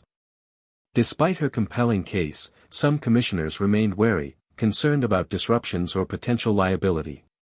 Behind the scenes, Sarah sensed pushback from lobbying groups with ties to fossil fuel interests who viewed Helios as a threat. Undeterred, Sarah and her team launched a comprehensive outreach campaign, engaging community leaders, local businesses, and environmental advocates to build a coalition of support. At the same time, technical teams worked relentlessly to customize Helios's AI algorithms to handle Houston's unique energy patterns, which fluctuated with industrial cycles and peak demand periods. The complexity was daunting: balancing loads, anticipating failures, and maintaining seamless power flow required unprecedented precision. To foster trust, Sarah organized a public showcase at the University of Houston's Energy Research Center, demonstrating Helios's capabilities in a controlled environment. The event attracted engineers, policymakers, and media, many of whom were impressed by the system's adaptability and resilience. However, the challenges soon multiplied. One of Houston's largest petrochemical plants experienced an unexpected power surge that temporarily overwhelmed a Helios node, causing a brief blackout in a nearby neighborhood. The incident sparked immediate backlash from local officials and media, fueling narratives that questioned Helios's reliability. Sarah responded quickly, coordinating with the plant's engineers to identify the cause and implement safeguards to prevent recurrence. She also increased transparency by publishing real-time data on system performance and inviting independent auditors to verify Helios's integrity. Meanwhile, Denzel Washington's documentary crew arrived in Houston, capturing the unfolding drama and the human stories intertwined with the technology. One evening, Sarah met Denzel at a local diner, sharing her frustrations and hopes. "Every step forward seems to come with 2 steps back," she admitted. Denzel listened intently before offering perspective. "Progress is a battle, Sarah. But every battle fought with truth and heart brings us closer to victory." His words reminded her why the journey mattered, not just the technology, but the people whose lives would be changed. As the months progressed, the coalition's influence grew. Local businesses saw reduced energy costs, neighborhoods experienced fewer outages, and environmental groups championed Helios's potential to reduce carbon footprints. These victories shifted the political calculus, prompting some commissioners to publicly endorse the project. Yet, opposition remained fierce. Late one night, Sarah received an anonymous tip about a planned smear campaign orchestrated by a powerful energy conglomerate aiming to discredit Helios through fabricated reports of safety violations and data breaches. Anticipating the fallout, Sarah's legal and communications teams prepared a rapid response, countering misinformation with verified facts and community testimonials. The public's trust became the most valuable currency in the battle. Amid this turmoil, Sarah's personal connection with Denzel deepened. Their conversations often circled around the weight of responsibility and the need for resilience. "You carry not just a company's hopes but a movement's dreams," Denzel said during a quiet moment. "Remember to nurture yourself, too." Sarah took his advice seriously, carving out time for rest and reflection, understanding that sustainability applied as much to people as to energy systems. The turning point came during a severe thunderstorm that threatened Houston's electrical infrastructure. As lightning struck and winds howled, Helios's network adapted dynamically, rerouting power, isolating faults, and maintaining critical services despite the chaos. Emergency responders praised the system's performance, and media coverage celebrated the technology's role in protecting lives and livelihoods. This real-world test silenced many critics and bolstered public support. With momentum on her side, Sarah pushed to expand Helios's presence in Houston, collaborating with regional utilities to integrate decentralized grids into long-term planning. The project's success became a blueprint for cities facing similar challenges. As spring blossomed, Sarah stood on a rooftop overlooking Houston's skyline, reflecting on the journey. From the early days of uncertainty to the hard-won victories, the path had been fraught with obstacles but illuminated by hope and determination. Her phone buzzed with a message from Elon Musk: "Houston's just the beginning. Ready for the next leap?" Smiling, Sarah typed back, "Always." The early morning sun cast long shadows over the rugged coastline of Maine as Sarah Mitchell arrived to oversee Helios's latest deployment. This time, the mission was to bring clean, reliable energy to remote fishing villages and small towns where infrastructure was scarce and the impact of climate change was deeply felt.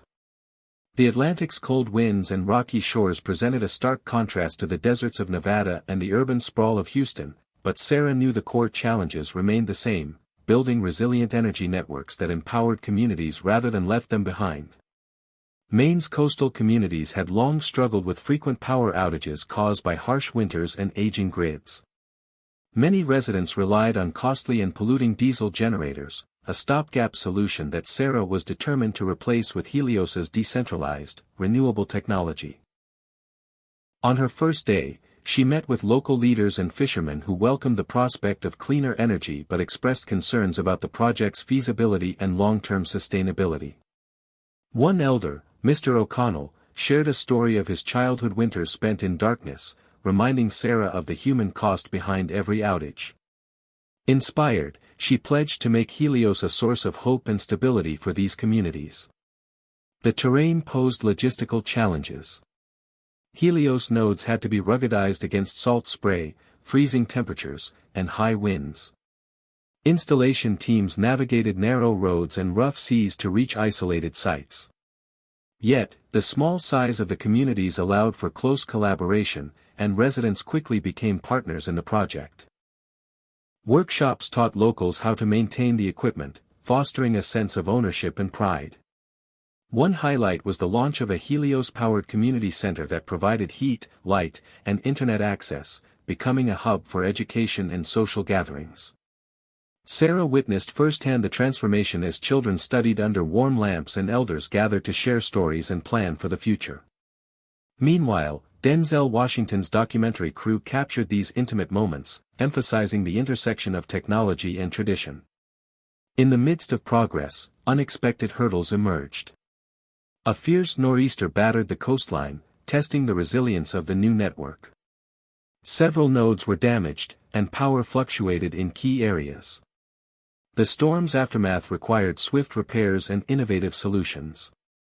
Sarah's team developed new weatherproofing techniques and improved the system's predictive maintenance capabilities, ensuring future storms would have less impact. The incident also brought the community closer together, as neighbors shared resources and supported one another, embodying the spirit of resilience Sarah sought to amplify. Throughout the deployment, Sarah faced internal struggles. The relentless pace of her work strained relationships and tested her resolve. Moments of doubt crept in, but Denzel's unwavering support provided comfort. Their late-night calls often revolved around the philosophical dimensions of their mission, how technology could honor cultural heritage while driving progress. "It's about balance," Denzel said. "Innovation without humanity is hollow." Sarah carried that mantra into every decision. The success in Maine attracted attention from environmental groups and policymakers advocating for rural energy equity. Sarah was invited to speak at a regional summit, where she shared insights on integrating community engagement with cutting-edge technology. Her message resonated. True sustainability required partnerships that respected local knowledge and empowered individuals. As spring thawed the snow-covered landscape, Helios's network stabilized, providing reliable power and fostering economic opportunities. Fishermen invested in electric boats, small businesses extended hours, and schools expanded programs, all energized by new possibilities. Sarah felt a deep satisfaction in witnessing these tangible impacts. Yet, she remained vigilant. The threats of climate change, cyber attacks, and political opposition loomed large. She continued to strengthen Helios's defenses, advocate for supportive policies, and nurture the community bonds that fortified the project's foundation. One evening, standing on a bluff overlooking the ocean, Sarah received a call from Elon Musk. His voice was animated. "Sarah, the world is watching Maine now. It's time for Helios to go global. Are you ready to take this to the next level?" Her heart pounded with excitement and anticipation. The journey that had taken her from Detroit to New Orleans, Nevada, Houston, and now Maine was culminating in a moment that could redefine energy for millions. As the waves crashed below, Sarah whispered to herself, "Always." The announcement echoed around the world, a seismic shift in the landscape of renewable energy. Helios was no longer just a revolutionary concept in isolated communities, it was set to become a global movement. Elon Musk's bold declaration to take Helios global was more than a business move. It was a call to action. Sarah Mitchell felt a rush of adrenaline at the prospect of scaling Helios to the level that Elon envisioned. This was no longer just about deploying technology in cities or towns, it was about providing a solution to some of the most pressing issues of the modern world. But the challenge ahead was daunting. The global rollout of Helios meant tackling diverse ecosystems, from the humid tropics of Southeast Asia to the icy expanse of the Arctic. The technological hurdles were enormous, but even more pressing were the political, cultural, and logistical obstacles. No place embodied these complexities better than India, a country with a population of over 1.4 billion, where energy access was still a major concern in rural areas, and the grid system often buckled under the weight of the growing demand. Yet India also represented an opportunity. With a booming tech sector, a young population eager for change, and an urgent need to address climate change, India was poised to become a crucial part of the Helios story.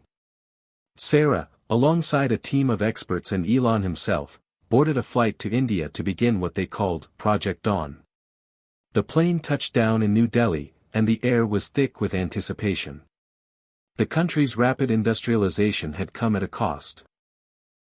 Rampant air pollution, overburdened power grids, and an energy crisis that only worsened with every passing year. Sarah knew that Helios's decentralized approach, with its ability to create energy independence in local communities, was the perfect solution. Yet, she was also keenly aware of the resistance they would face, from entrenched political interests to the logistical challenges of installing technology in some of the world's most densely populated and remote areas. The first stop was a meeting with India's energy ministers, a group of men and women who had spent years navigating the complexities of India's energy policy. The discussions were intense, with questions raised about the feasibility of integrating Helios into India's existing infrastructure. "We are an ancient civilization with vast traditions. Our energy systems are part of that," said one minister, his voice laced with caution. "How can we trust an outsider's technology?" Sarah remained calm, knowing that the road ahead would require both diplomacy and technical expertise. "Helios is not here to replace India's traditions, but to amplify them," she explained. "The technology is designed to integrate with local cultures and ways of life while offering a way to leapfrog old models and create sustainable, localized power." Despite the initial skepticism, Sarah's calm demeanor and thorough explanations began to shift the mood. By the end of the meeting, they had agreed to pilot a small-scale deployment in rural Uttar Pradesh, an area plagued by frequent power outages and underdeveloped infrastructure. Sarah's team worked tirelessly with local engineers, government officials, and community leaders to design the pilot project. The Helios nodes would be deployed across 100 villages, creating an interconnected energy network that would support everything from schools to water pumps and agricultural operations. But the logistics of implementation were as complicated as they were ambitious. To navigate the vast network of roads, rivers, and mountains, Sarah had to rely on local partnerships. NGOs with deep ties to the villages helped with outreach, training, and communication. Local farmers who had struggled with inconsistent irrigation now found that they could power their pumps with reliable, solar-driven energy. The first few weeks were grueling. The terrain was challenging, the heat was relentless, and the language barriers often created friction between the team and the local communities. However, Sarah was determined not to repeat the mistakes of past projects. She made sure that the local voices were not just heard but were central to the design and implementation process. One day, while visiting a village that had just received its first Helios-powered water pump, Sarah sat down with Anjali, a young farmer who had been selected to help train others in the community. Anjali was eager but cautious, having lived through numerous failed promises from previous projects. "You say this will work," Anjali said, her voice tinged with doubt. "But how do we know it won't break like everything else?" Sarah understood the gravity of the question. "We are committed to your success, Anjali," she said. "This technology is built to last, but more importantly, we are here to help you every step of the way." The early results were promising. Villages that had once been dependent on erratic diesel generators now enjoyed a steady supply of clean, affordable energy. Schools could stay open longer, small businesses flourished under the glow of consistent lighting, and the health centers saw a decrease in the number of patients suffering from energy-related issues. But despite the success of the pilot, resistance to Helios continued to mount. As the project expanded into neighboring villages, Sarah faced stiff opposition from powerful interests, both political and corporate. India's energy sector was largely dominated by large corporations with deep ties to coal and natural gas. These companies saw the decentralized model of Helios as a direct threat to their dominance. Behind closed doors, Sarah was warned by government officials that if Helios did not make significant compromises, it could face delays or even cancellations. The tension was palpable, and every conversation seemed to carry the weight of potential failure. One evening, as Sarah sat in her hotel room, reviewing the latest reports, she received a call from Denzel, Washington. His voice was steady, yet Sarah could hear the concern beneath it. "Sarah, I know the pressure's mounting. But remember, it's not about pleasing everyone. It's about doing what's right. The world's watching. You're not alone in this." His words resonated deeply. It was easy to get lost in the noise of politics and vested interests, but at the core of Helios was a simple truth: energy is a basic human right, not a commodity to be controlled by a few. With renewed resolve, Sarah doubled down on the importance of community engagement.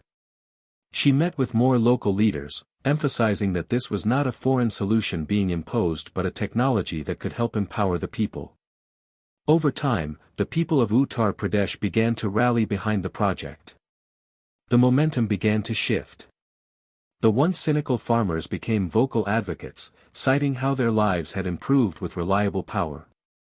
Anjali became one of the loudest voices in favor of Helios, and her transformation from skeptic to advocate inspired others in the region. One evening, as Sarah was preparing for a crucial meeting with India's energy ministers, Denzel called again. "You've made it through the hardest part," he said. "The real breakthrough is when you find common ground." That night, Sarah found the courage to confront the ministers directly. "We are not here to disrupt India's way of life," she said, "but to help create a future where energy is abundant, sustainable, and equitable for all." The ministers listened, and after what seemed like an eternity of silence, they nodded. "We will support you, Sarah," one of them said. "This is the future we need." The agreement to scale Helios across India marked a historic moment for the project, one that had required perseverance, diplomacy, and faith. The long road from resistance to acceptance had been grueling, but the dream of a decentralized, sustainable energy network was becoming a reality. Sarah knew that India was just the beginning. The next phase of Helios's global expansion was already on the horizon, and the world was ready for the next jaw-dropping moment. The clock in Sarah Mitchell's office ticked louder than usual as she sat in front of a massive world map, her fingers tracing the lines of the next global frontier for Helios. The success of Project Dawn in India had triggered a cascade of opportunities, interest from governments, tech companies, and environmental organizations all eager to implement Helios in their own countries. But one nation stood out above the rest: Brazil. The vast, unpredictable expanse of the Amazon rainforest was a challenge Sarah had long anticipated, but it was also the key to unlocking a sustainable energy model for the world's most biodiverse ecosystem. Brazil was a land of contrasts. While its urban centers like São Paulo and Rio de Janeiro boomed with development and innovation, vast rural and indigenous areas faced unreliable energy sources, making the region vulnerable to the changing climate. Logging, mining, and industrial activity often left many remote communities disconnected from the power grid, and the consequences were severe: contaminated water, erratic electricity, and poor public health. Brazil's leadership in the global climate conversation made it a priority for Sarah's next chapter. But the political terrain was as treacherous as the physical one. The Amazon had long been the focus of both international environmental groups and powerful industries seeking to exploit its resources. From the moment Sarah arrived in Brasilia, the country's capital, she knew that Helios's impact on Brazil would be anything but straightforward. The government was deeply divided on environmental issues, with factions advocating for aggressive conservation and others more concerned with economic development at all costs. At the heart of the conversation was President Lucas Moreira, a young and charismatic leader who had risen to power on promises of both economic growth and environmental stewardship. Moreira's administration was keen to promote Brazil as a green energy powerhouse, but many saw his words as more political posturing than actionable policy. Sarah's team met with the Brazilian Ministry of Energy, where they outlined their vision for a decentralized energy network. "We need something that works in harmony with the environment," Sarah told them. "Something that won't disrupt the delicate balance of the rainforest." The ministers listened carefully, but one in particular, Rodrigo Silva, a veteran politician with strong ties to the agricultural sector, was skeptical. "Your technology is impressive, but how can we trust it in a place like the Amazon?" Rodrigo asked. We need more than promises, we need something that works in one of the world's harshest environments. Sarah understood the gravity of his words. The Amazon was unique, its biodiversity unmatched, and any disruption to the delicate ecosystem could have lasting consequences. But the promise of Helios was clear, a self-sustaining, renewable energy solution that could integrate seamlessly with the environment, providing clean power to remote areas without contributing to deforestation or pollution. The challenge would be ensuring that this vision could withstand the realities of Brazil's complicated politics and unique environmental concerns. As part of the deployment plan, Sarah insisted on involving the indigenous communities that had called the Amazon home for centuries. These communities, though living in isolation, were not ignorant of technology, and many had long called for a more sustainable approach to energy use. Sarah reached out to local leaders like Marisol, a passionate environmental advocate from the Kayapo tribe, who had fought for years to protect her land from the encroaching industrial development. When Sarah met Marisol, the warmth of the woman's presence was immediately evident. She had the quiet strength of someone who understood the land and its rhythms. "We have lived with the forest for generations," Marisol told Sarah during their first meeting, her eyes steady. "But we are not opposed to progress, as long as it respects the forest and our ways of life. If your technology can help us without harming the land, we will stand with you." Sarah realized that this was a pivotal moment. If Helios could gain the trust of the indigenous people, it would not only succeed in Brazil. It could set a global precedent for how renewable energy projects should operate in sensitive ecological zones. The deployment process began slowly, with small-scale installations in the cities first. Helios-powered batteries were placed in several remote communities to supply energy to local clinics, schools, and water filtration systems. The initial results were promising, with communities reporting fewer power outages and cleaner energy.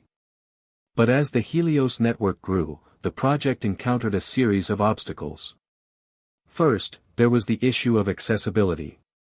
Brazil's rainforests were difficult to navigate, and the rain was relentless, often flooding roads and delaying the delivery of critical equipment. Secondly, there were the political factions that had begun to push back, specifically, logging companies and other industries that viewed the rise of renewable energy as a threat to their interests. In one particularly heated moment, a group of logging industry representatives accused Helios of greenwashing, claiming that the technology would only serve to deepen Brazil's energy dependence on foreign companies. Despite these challenges, Sarah refused to back down. She leaned on her team, who worked tirelessly to modify Helios's technology to withstand the unique demands of the Amazon.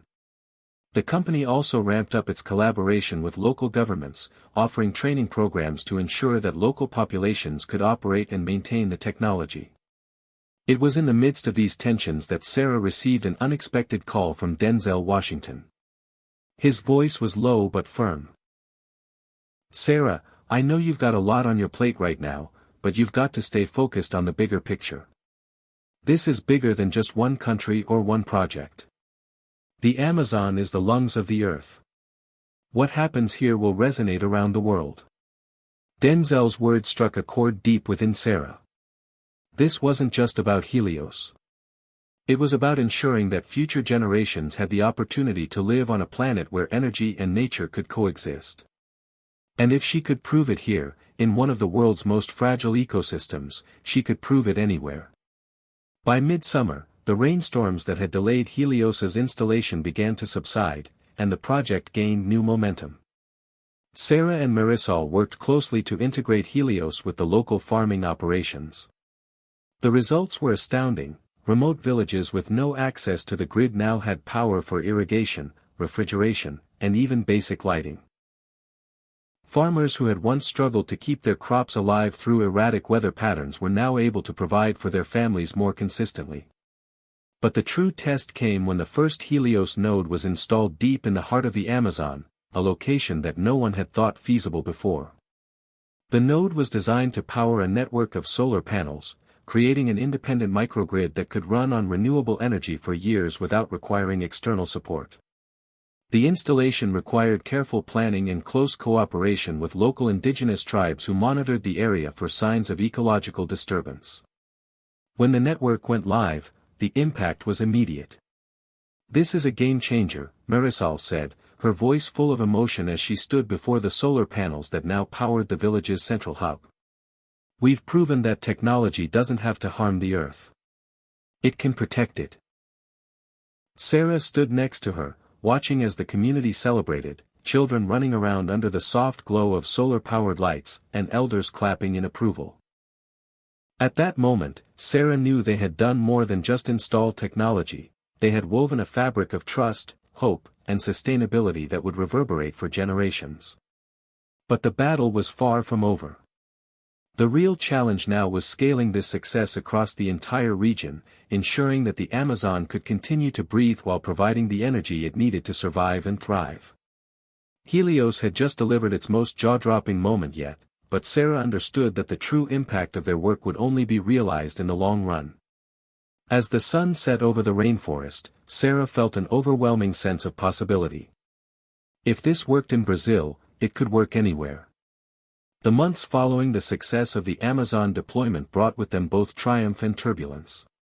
Sarah Mitchell had proven that Helios could work in the harshest and most delicate of environments, and the impact on Brazil was undeniable. Yet, the political tensions were far from over. Powerful corporate interests continued to push against the green revolution Helios was creating, and some factions within the government still questioned the speed and scale of the transformation. However, the momentum that had built up from the positive reception of local communities was too great to ignore. As Sarah sat in her office overlooking the serene Brazilian landscape, her phone buzzed with an incoming call. It was from Elon Musk. His voice was charged with energy, as always. "Sarah, I've got a big one for you," he said, barely pausing for breath. "We've been offered a major partnership with the European Union. They want Helios to be a key player in their Green Deal. This is our chance to make a real, global impact." The European Green Deal was one of the most ambitious climate initiatives in the world. It aimed to make Europe the first climate-neutral continent by 2050, with sweeping investments in renewable energy, green technologies, and sustainable practices across all sectors. For Helios, this could mean unprecedented access to resources, funding, and governmental support. But Sarah knew that nothing was ever as easy as it seemed with Elon. "What's the catch?" she asked, her voice calm but with an edge of skepticism. "There's always a catch with you, Elon." He laughed. "Of course. Nothing is ever simple. The EU is thrilled by the idea of decentralizing energy, but they're pushing us to adopt a standardized approach for every country. One size fits all. That could mean sacrificing the adaptability of Helios, something that's been a core part of our success. But with the right conditions, we could be talking about a massive scale-up. Think about it, if we get this right, we could redefine how the world thinks about energy." Sarah felt a knot in her stomach. The decision was fraught with implications. The beauty of Helios had always been its flexibility, adapting to local contexts, respecting indigenous ways of life, and adjusting to specific regional challenges. Standardization might compromise that vision. Yet, the opportunity to expand across the EU was undeniable. After a few moments of silence, Sarah made her decision. "I'll take the meeting. But we're doing this on our terms. Helios has always been about empowering people, wherever they are. That can't change." Elon's voice softened. "I knew I could count on you." The next day, Sarah boarded a flight to Brussels, the political heart of Europe, where she was to meet with EU commissioners, energy officials, and business leaders who were eager to learn more about Helios's potential. Brussels, with its grand architecture and the bustle of diplomacy, felt like a world away from the remote villages in Brazil.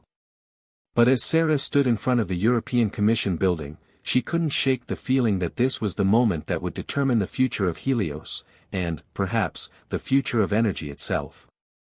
The meeting room was filled with suits and ties, all polished and professional, but Sarah could see the excitement in their eyes. The European Union had set ambitious carbon reduction goals, and Helios had the potential to be a key enabler. "Sarah, One of the commissioners, Marie Dupont, began, "We've been following Helios's progress with great interest. The way you've tackled challenges in Brazil, India, and elsewhere is exactly what we need in Europe. The EU's Green Deal aims for carbon neutrality by 2050, and we see decentralized, renewable energy as essential to that vision. What we're proposing is a partnership to scale Helios across the EU, with the goal of powering entire regions through your technology." Sarah listened carefully, nodding. But she knew that beneath the surface of excitement lay the tough questions. "We're thrilled by the prospect, but there are challenges," Marie continued. "To roll out Helios across multiple countries, we need consistency in infrastructure, technology standards, and implementation models. We would require Helios to adopt a universal system that can work across Europe's diverse geography and regulatory landscape." Sarah took a deep breath. "I understand your position, Marie, but Helios was designed to be adaptable. One-size-fits-all solutions are often the easiest way to scale, but they also run the risk of alienating the very people we're trying to help. In Brazil, we had to work with indigenous communities to ensure that we didn't disrupt their way of life. We've customized systems for rural India, urban New Orleans, and the remote villages of Maine. Each one had unique needs. If we standardize Helios too much, we lose that flexibility." Marie looked at Sarah, clearly impressed by her conviction. But there was still a business imperative at stake. "We need a commitment, Sarah," she said.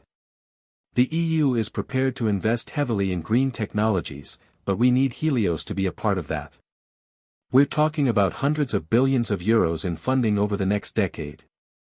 If you can guarantee the scalability and interoperability of Helios across borders, you'll have our full support." The room fell silent as everyone waited for Sarah's response. She looked around at the faces of the commissioners, who were clearly eager for a solution that would put Europe at the forefront of the global energy transition. But she also saw the challenge in their eyes. "I'm committed to scaling Helios, but it will be on our terms," she said, her voice firm. "Helios will adapt to the needs of each community, country, and region it serves. We'll work with local governments, industries, and people to ensure that we meet their specific needs. But we will not compromise on the principles that have made Helios a success: decentralization, community empowerment, and sustainability." There was a pause, and then Marie nodded slowly. "I respect that," she said. "We'll work with you to make this happen. Let's move forward, but we'll need you to adapt your systems where necessary to meet EU regulatory standards." It was a compromise, but it was a win. As the meeting came to a close, Sarah felt the weight of the decision settle into her bones. The next phase of Helios's journey would not be easy. The EU was a complex landscape, with different countries, regulations, and needs. But she was confident in the adaptability of the technology, and more importantly, in the team she had built. That evening, as Sarah sat in her hotel room overlooking the European capital, Denzel called. "How'd it go?" he asked, his voice steady. "We're in," Sarah replied. "But it's not going to be simple. There are a lot of compromises, but we're moving forward." Denzel was silent for a moment, processing the information. "That's huge, Sarah. But just remember, it's not about how fast we move, it's about moving the right way. You've got the vision, but don't let them push you into cutting corners." His words resonated deeply with Sarah. She knew the stakes were higher than ever before. Helios had proven itself capable of changing lives in remote communities, but the true test would be whether it could maintain that promise on a global scale. She was about to enter a new phase of her journey, one that would take everything she had learned in the field and test her ability to navigate the complex web of politics, business, and sustainability. As Sarah gazed out at the twinkling lights of Brussels, she felt a surge of determination. The world was watching. And Helios was ready for its next jaw-dropping moment. The call from Brussels was only the beginning. As Sarah Mitchell walked out of the European Commission building, she felt both the weight of responsibility and a surge of excitement. The deal had been struck, but the real work was just beginning. Helios now had the opportunity to be the cornerstone of Europe's Green Deal, an ambitious effort to make the continent carbon neutral by 2050. But success would demand more than just technology. It would require navigating a web of international politics, corporate interests, and regulatory hurdles. Back in the United States, Elon Musk had already begun preparing SpaceX's launch vehicles to begin transporting Helios equipment to various parts of Europe. The plan was clear: streamline the logistical aspects of Helios's expansion to the EU while ensuring that local communities were equipped with the knowledge and resources to implement the systems themselves. But even Elon couldn't prepare for what would happen next. The European Union was not a monolithic entity. Each member state had its own political climate, economy, and regulatory landscape. Some countries, like Germany and France, were eager to dive headfirst into green energy solutions, while others, like Poland and Hungary, were more cautious. The problem was that in the EU, a single recalcitrant nation could derail the entire effort.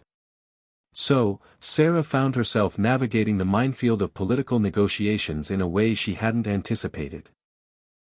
In Paris, she met with energy ministers and business leaders who were eager to embrace Helios's technology but warned that French regulatory standards for energy distribution would require some significant changes to the system. "We're thrilled with the prospect of decentralized energy, Sarah," said Lucien Dupont, the French energy minister, "but Helios must be adapted to meet the stringent standards of a European energy union. Our grids are highly integrated, and any changes could disrupt our internal energy market. We can't risk destabilizing things." Sarah took a deep breath. Lucien's concerns were valid. France was committed to meeting its carbon goals, but it wasn't willing to throw its energy market into chaos for the sake of experimentation. "I understand, Lucien," Sarah said, her tone measured. "We've built Helios with adaptability in mind. We're not looking to disrupt markets, we want to complement existing infrastructure, not replace it." The conversation was cordial but tense, with Sarah explaining how Helios's decentralized network could actually improve the reliability of the energy grid in the long term. She outlined a phased integration plan that would allow Helios to work alongside France's existing energy sources. But even as the meeting ended on a hopeful note, Sarah felt the pressure building. She had to make sure that Helios could pass muster with each and every EU member state, each with its own demands and hesitations. Over the next several weeks, Sarah and her team crisscrossed the continent, meeting with representatives from Italy, Spain, and Greece, each country presenting its own challenges. Italy was particularly complicated.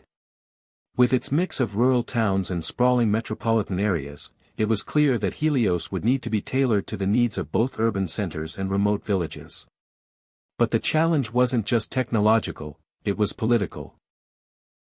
The Italian government was deeply divided over the issue of green energy, with powerful industrial lobbies threatening to derail any major shift toward sustainability. "We're committed to clean energy," said Vittorio Rossi, the Italian Minister of Energy, "but we can't sacrifice our industries, especially our manufacturing sector, for the sake of a dream." Sarah leaned forward, her gaze steady. "Helios isn't a dream, Vittorio. It's a solution. The energy systems we've created aren't about abandoning industries, they're about ensuring that industries have the reliable, clean energy they need to thrive in the future. The future of energy isn't about choosing between the environment and the economy, it's about making both work together." Vittorio considered her words for a moment, but Sarah could see that his mind was already turning. The argument wasn't lost on him, but he needed more than just assurances, he needed evidence. That evening, Sarah called Denzel. "This is going to be harder than I thought," she said. "The EU is a fractured landscape. Every country has its own issues, its own politics. It's not just about the technology anymore, it's about navigating a political maze." Denzel's voice was calm but firm. "You've been doing this from the beginning, Sarah. You didn't just win Brazil over with technology, you won them over with trust. It's the same here. People need to believe that you're not just selling them something. They need to see that you believe in the future you're creating." His words stayed with her as she prepared for the next round of meetings. In Madrid, the story was no different. Spain's energy transition was in full swing, but the country's financial crisis meant that any new venture would be scrutinized with a fine-tooth comb. As Sarah sat across from Alejandro Guzman, Spain's Secretary of Energy, she knew she had to find a way to tie Helios's potential to Spain's immediate needs. "We need something that works for the people, Sarah," Alejandro said. "We don't have the luxury of long-term promises. People are looking for results now, especially in rural areas where unemployment and energy poverty are rampant." Sarah nodded, understanding the gravity of the situation. "Helios can provide results now, Alejandro. We've already deployed systems in rural areas of the US, India, and Brazil. The beauty of Helios is that it can be implemented quickly and affordably. We don't need to wait for massive grid infrastructure changes, we can give people energy now." Alejandro's eyes narrowed, and he leaned forward. "Show me," he said. "Show me the numbers, the data, the proof that it will work." By the time Sarah and her team returned to Brussels, the pressure had become unbearable. Every day felt like a race against time, as if the future of Helios, and perhaps the planet, was on the line. Elon had been pushing for quick decisions, wanting to move forward with the European rollout. But Sarah knew that moving too fast could mean alienating key partners, and in Europe, that was a luxury they couldn't afford. Then, one evening, as Sarah was reviewing the latest data from the Spanish deployment, she received an unexpected message: Denzel was coming to Brussels. When he arrived, his presence immediately lifted Sarah's spirits. Denzel's calm demeanor, the strength of his convictions, and his quiet wisdom had always been a guiding light. He wasted no time jumping into the fray. "I've been talking to some of the key players," he told Sarah, after a quick meeting. "It's time to stop negotiating around the edges. You've got a vision, Sarah. Now it's time to lead." His words hit her like a bolt of lightning. She had been negotiating, trying to appease, trying to find the middle ground. But Denzel was right, now was the time to make a bold move. The next day, Sarah called a press conference. It was time for Helios to make a statement. She stood before the cameras, her heart racing but her mind clear. "Helios isn't here to ask for permission," she said, her voice firm. "We're here to make history. We're here to lead the world into a new era of energy, one that doesn't destroy our planet but empowers every community, every country, every person. The future is here, and it's not just about technology. It's about the will to change." The room went silent. For the first time, it wasn't just about negotiating, it was about setting the agenda. The world was watching, and Helios was ready to take center stage. The next few days felt like a blur. The press conference had sent ripples through Europe and beyond, stirring a mixture of excitement, skepticism, and fierce debate. Sarah Mitchell's bold declaration had caught the attention of global leaders, energy magnates, and climate advocates alike. But as the attention grew, so did the pressure. The media was relentless, pushing for more specifics, more guarantees, more details. Sarah was no stranger to media scrutiny, but this was different. The stakes were higher than ever before. Elon Musk, ever the showman, had immediately jumped in, backing Sarah's stance. "Helios isn't just an energy solution," he had tweeted. "It's a movement. We can either follow the old ways and fail, or we can lead with innovation. It's time to make history." His words reverberated across the world, earning praise from environmentalists and condemnation from conservative pundits. But the ball was rolling, and there was no stopping it now. Despite the whirlwind of attention, Sarah felt a sense of calm that surprised her. She had expected more self-doubt, more second-guessing. But as she walked through the corridors of the European Commission headquarters in Brussels, it was clear that she was ready for the next phase. She had something to prove, not just to the EU, but to the world. Today, she was scheduled to meet with the European Council, the group of leaders that held the power to push or stall any climate initiative. If she could convince them to back Helios fully, the path to large-scale deployment would be wide open. But if they hesitated, it could mean months, maybe years, of additional negotiations. As Sarah entered the meeting room, she was struck by the stark contrast between the grandeur of the room and the tension that hung in the air. The European Council was a place where decisions were made with the fate of entire countries in mind. Today, they would decide the future of Helios. The room was filled with representatives from key European nations, Germany, France, Italy, Spain, the Netherlands, and others.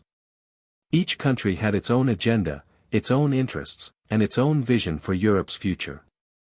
But Sarah knew that if she could break through their political divides, Helios could become the symbol of a new, united Europe, one that was committed to sustainable energy for all. "Thank you for having me," Sarah began, her voice steady as she addressed the room.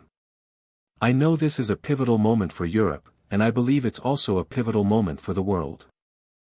Helios is not just about technology, it's about reshaping how we think about energy, how we think about the future. It's about putting power back in the hands of the people, decentralizing energy, and ensuring that no one is left behind." She paused, letting the weight of her words sink in. "I understand that this isn't an easy decision. The world has been used to large-scale, centralized energy systems for a long time. But the climate crisis is urgent, and we can no longer afford to wait for bureaucratic processes to catch up with the reality of the world we live in. Helios is here because we can't afford to play it safe anymore."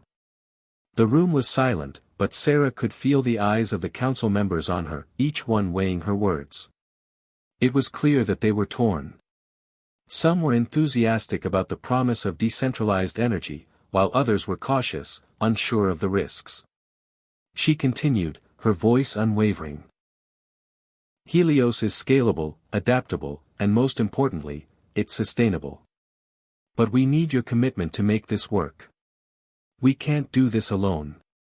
For the next hour, Sarah went over the details of Helios's technology, how it worked, how it could be integrated into existing infrastructures, and how it could deliver reliable, renewable energy to communities across Europe. She spoke about the success of the deployments in Brazil and India, showing real-world examples of how Helios had transformed energy access in some of the world's most underserved areas. But the council wasn't satisfied with just a sales pitch.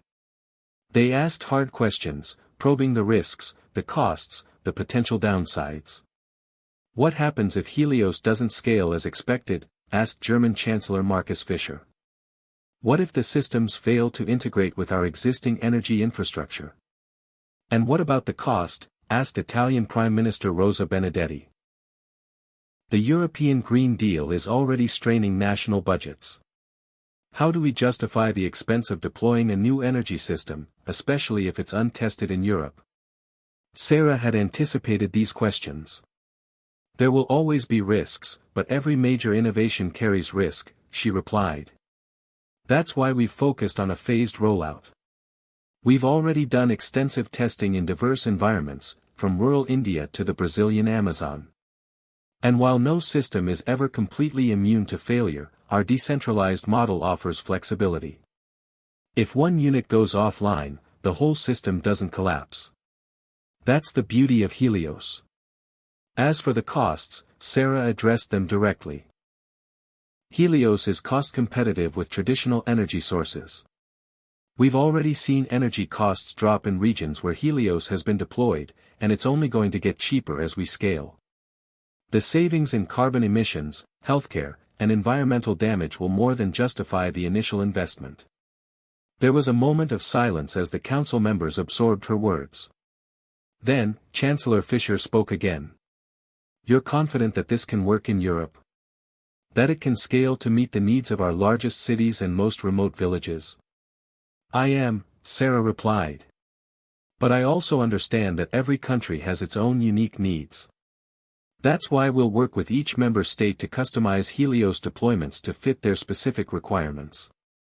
We're not trying to force a one-size-fits-all solution, we're offering a flexible platform that can adapt to each situation." For the next few hours, the room was filled with debate, as the council members weighed Sarah's proposal. But in the end, the consensus was clear: they were in. The European Union would back Helios, but with conditions. They would need to see clear evidence of scalability, long-term sustainability, and strict adherence to EU environmental and regulatory standards. As the meeting concluded, Sarah felt a wave of relief wash over her. It wasn't the full, unconditional backing she had hoped for, but it was a victory nonetheless. Helios was officially part of the EU's Green Deal. After the meeting, Sarah took a moment to reflect on everything that had led to this point. The road had been long and fraught with challenges, but they had made it. The future was within reach. Denzel, who had been on a call with her throughout the meeting, immediately texted her, "You did it, Sarah. The hardest part is over. Now, it's time to deliver." As Sarah looked out at the city of Brussels, she couldn't help but feel that the real work was just beginning. She had always believed in the potential of Helios to change the world. But now, the world was starting to believe in it, too. Hit subscribe and leave a comment with where you're watching from. This story might just spark a new beginning. What's one thing that always pushes you forward, even when things get tough?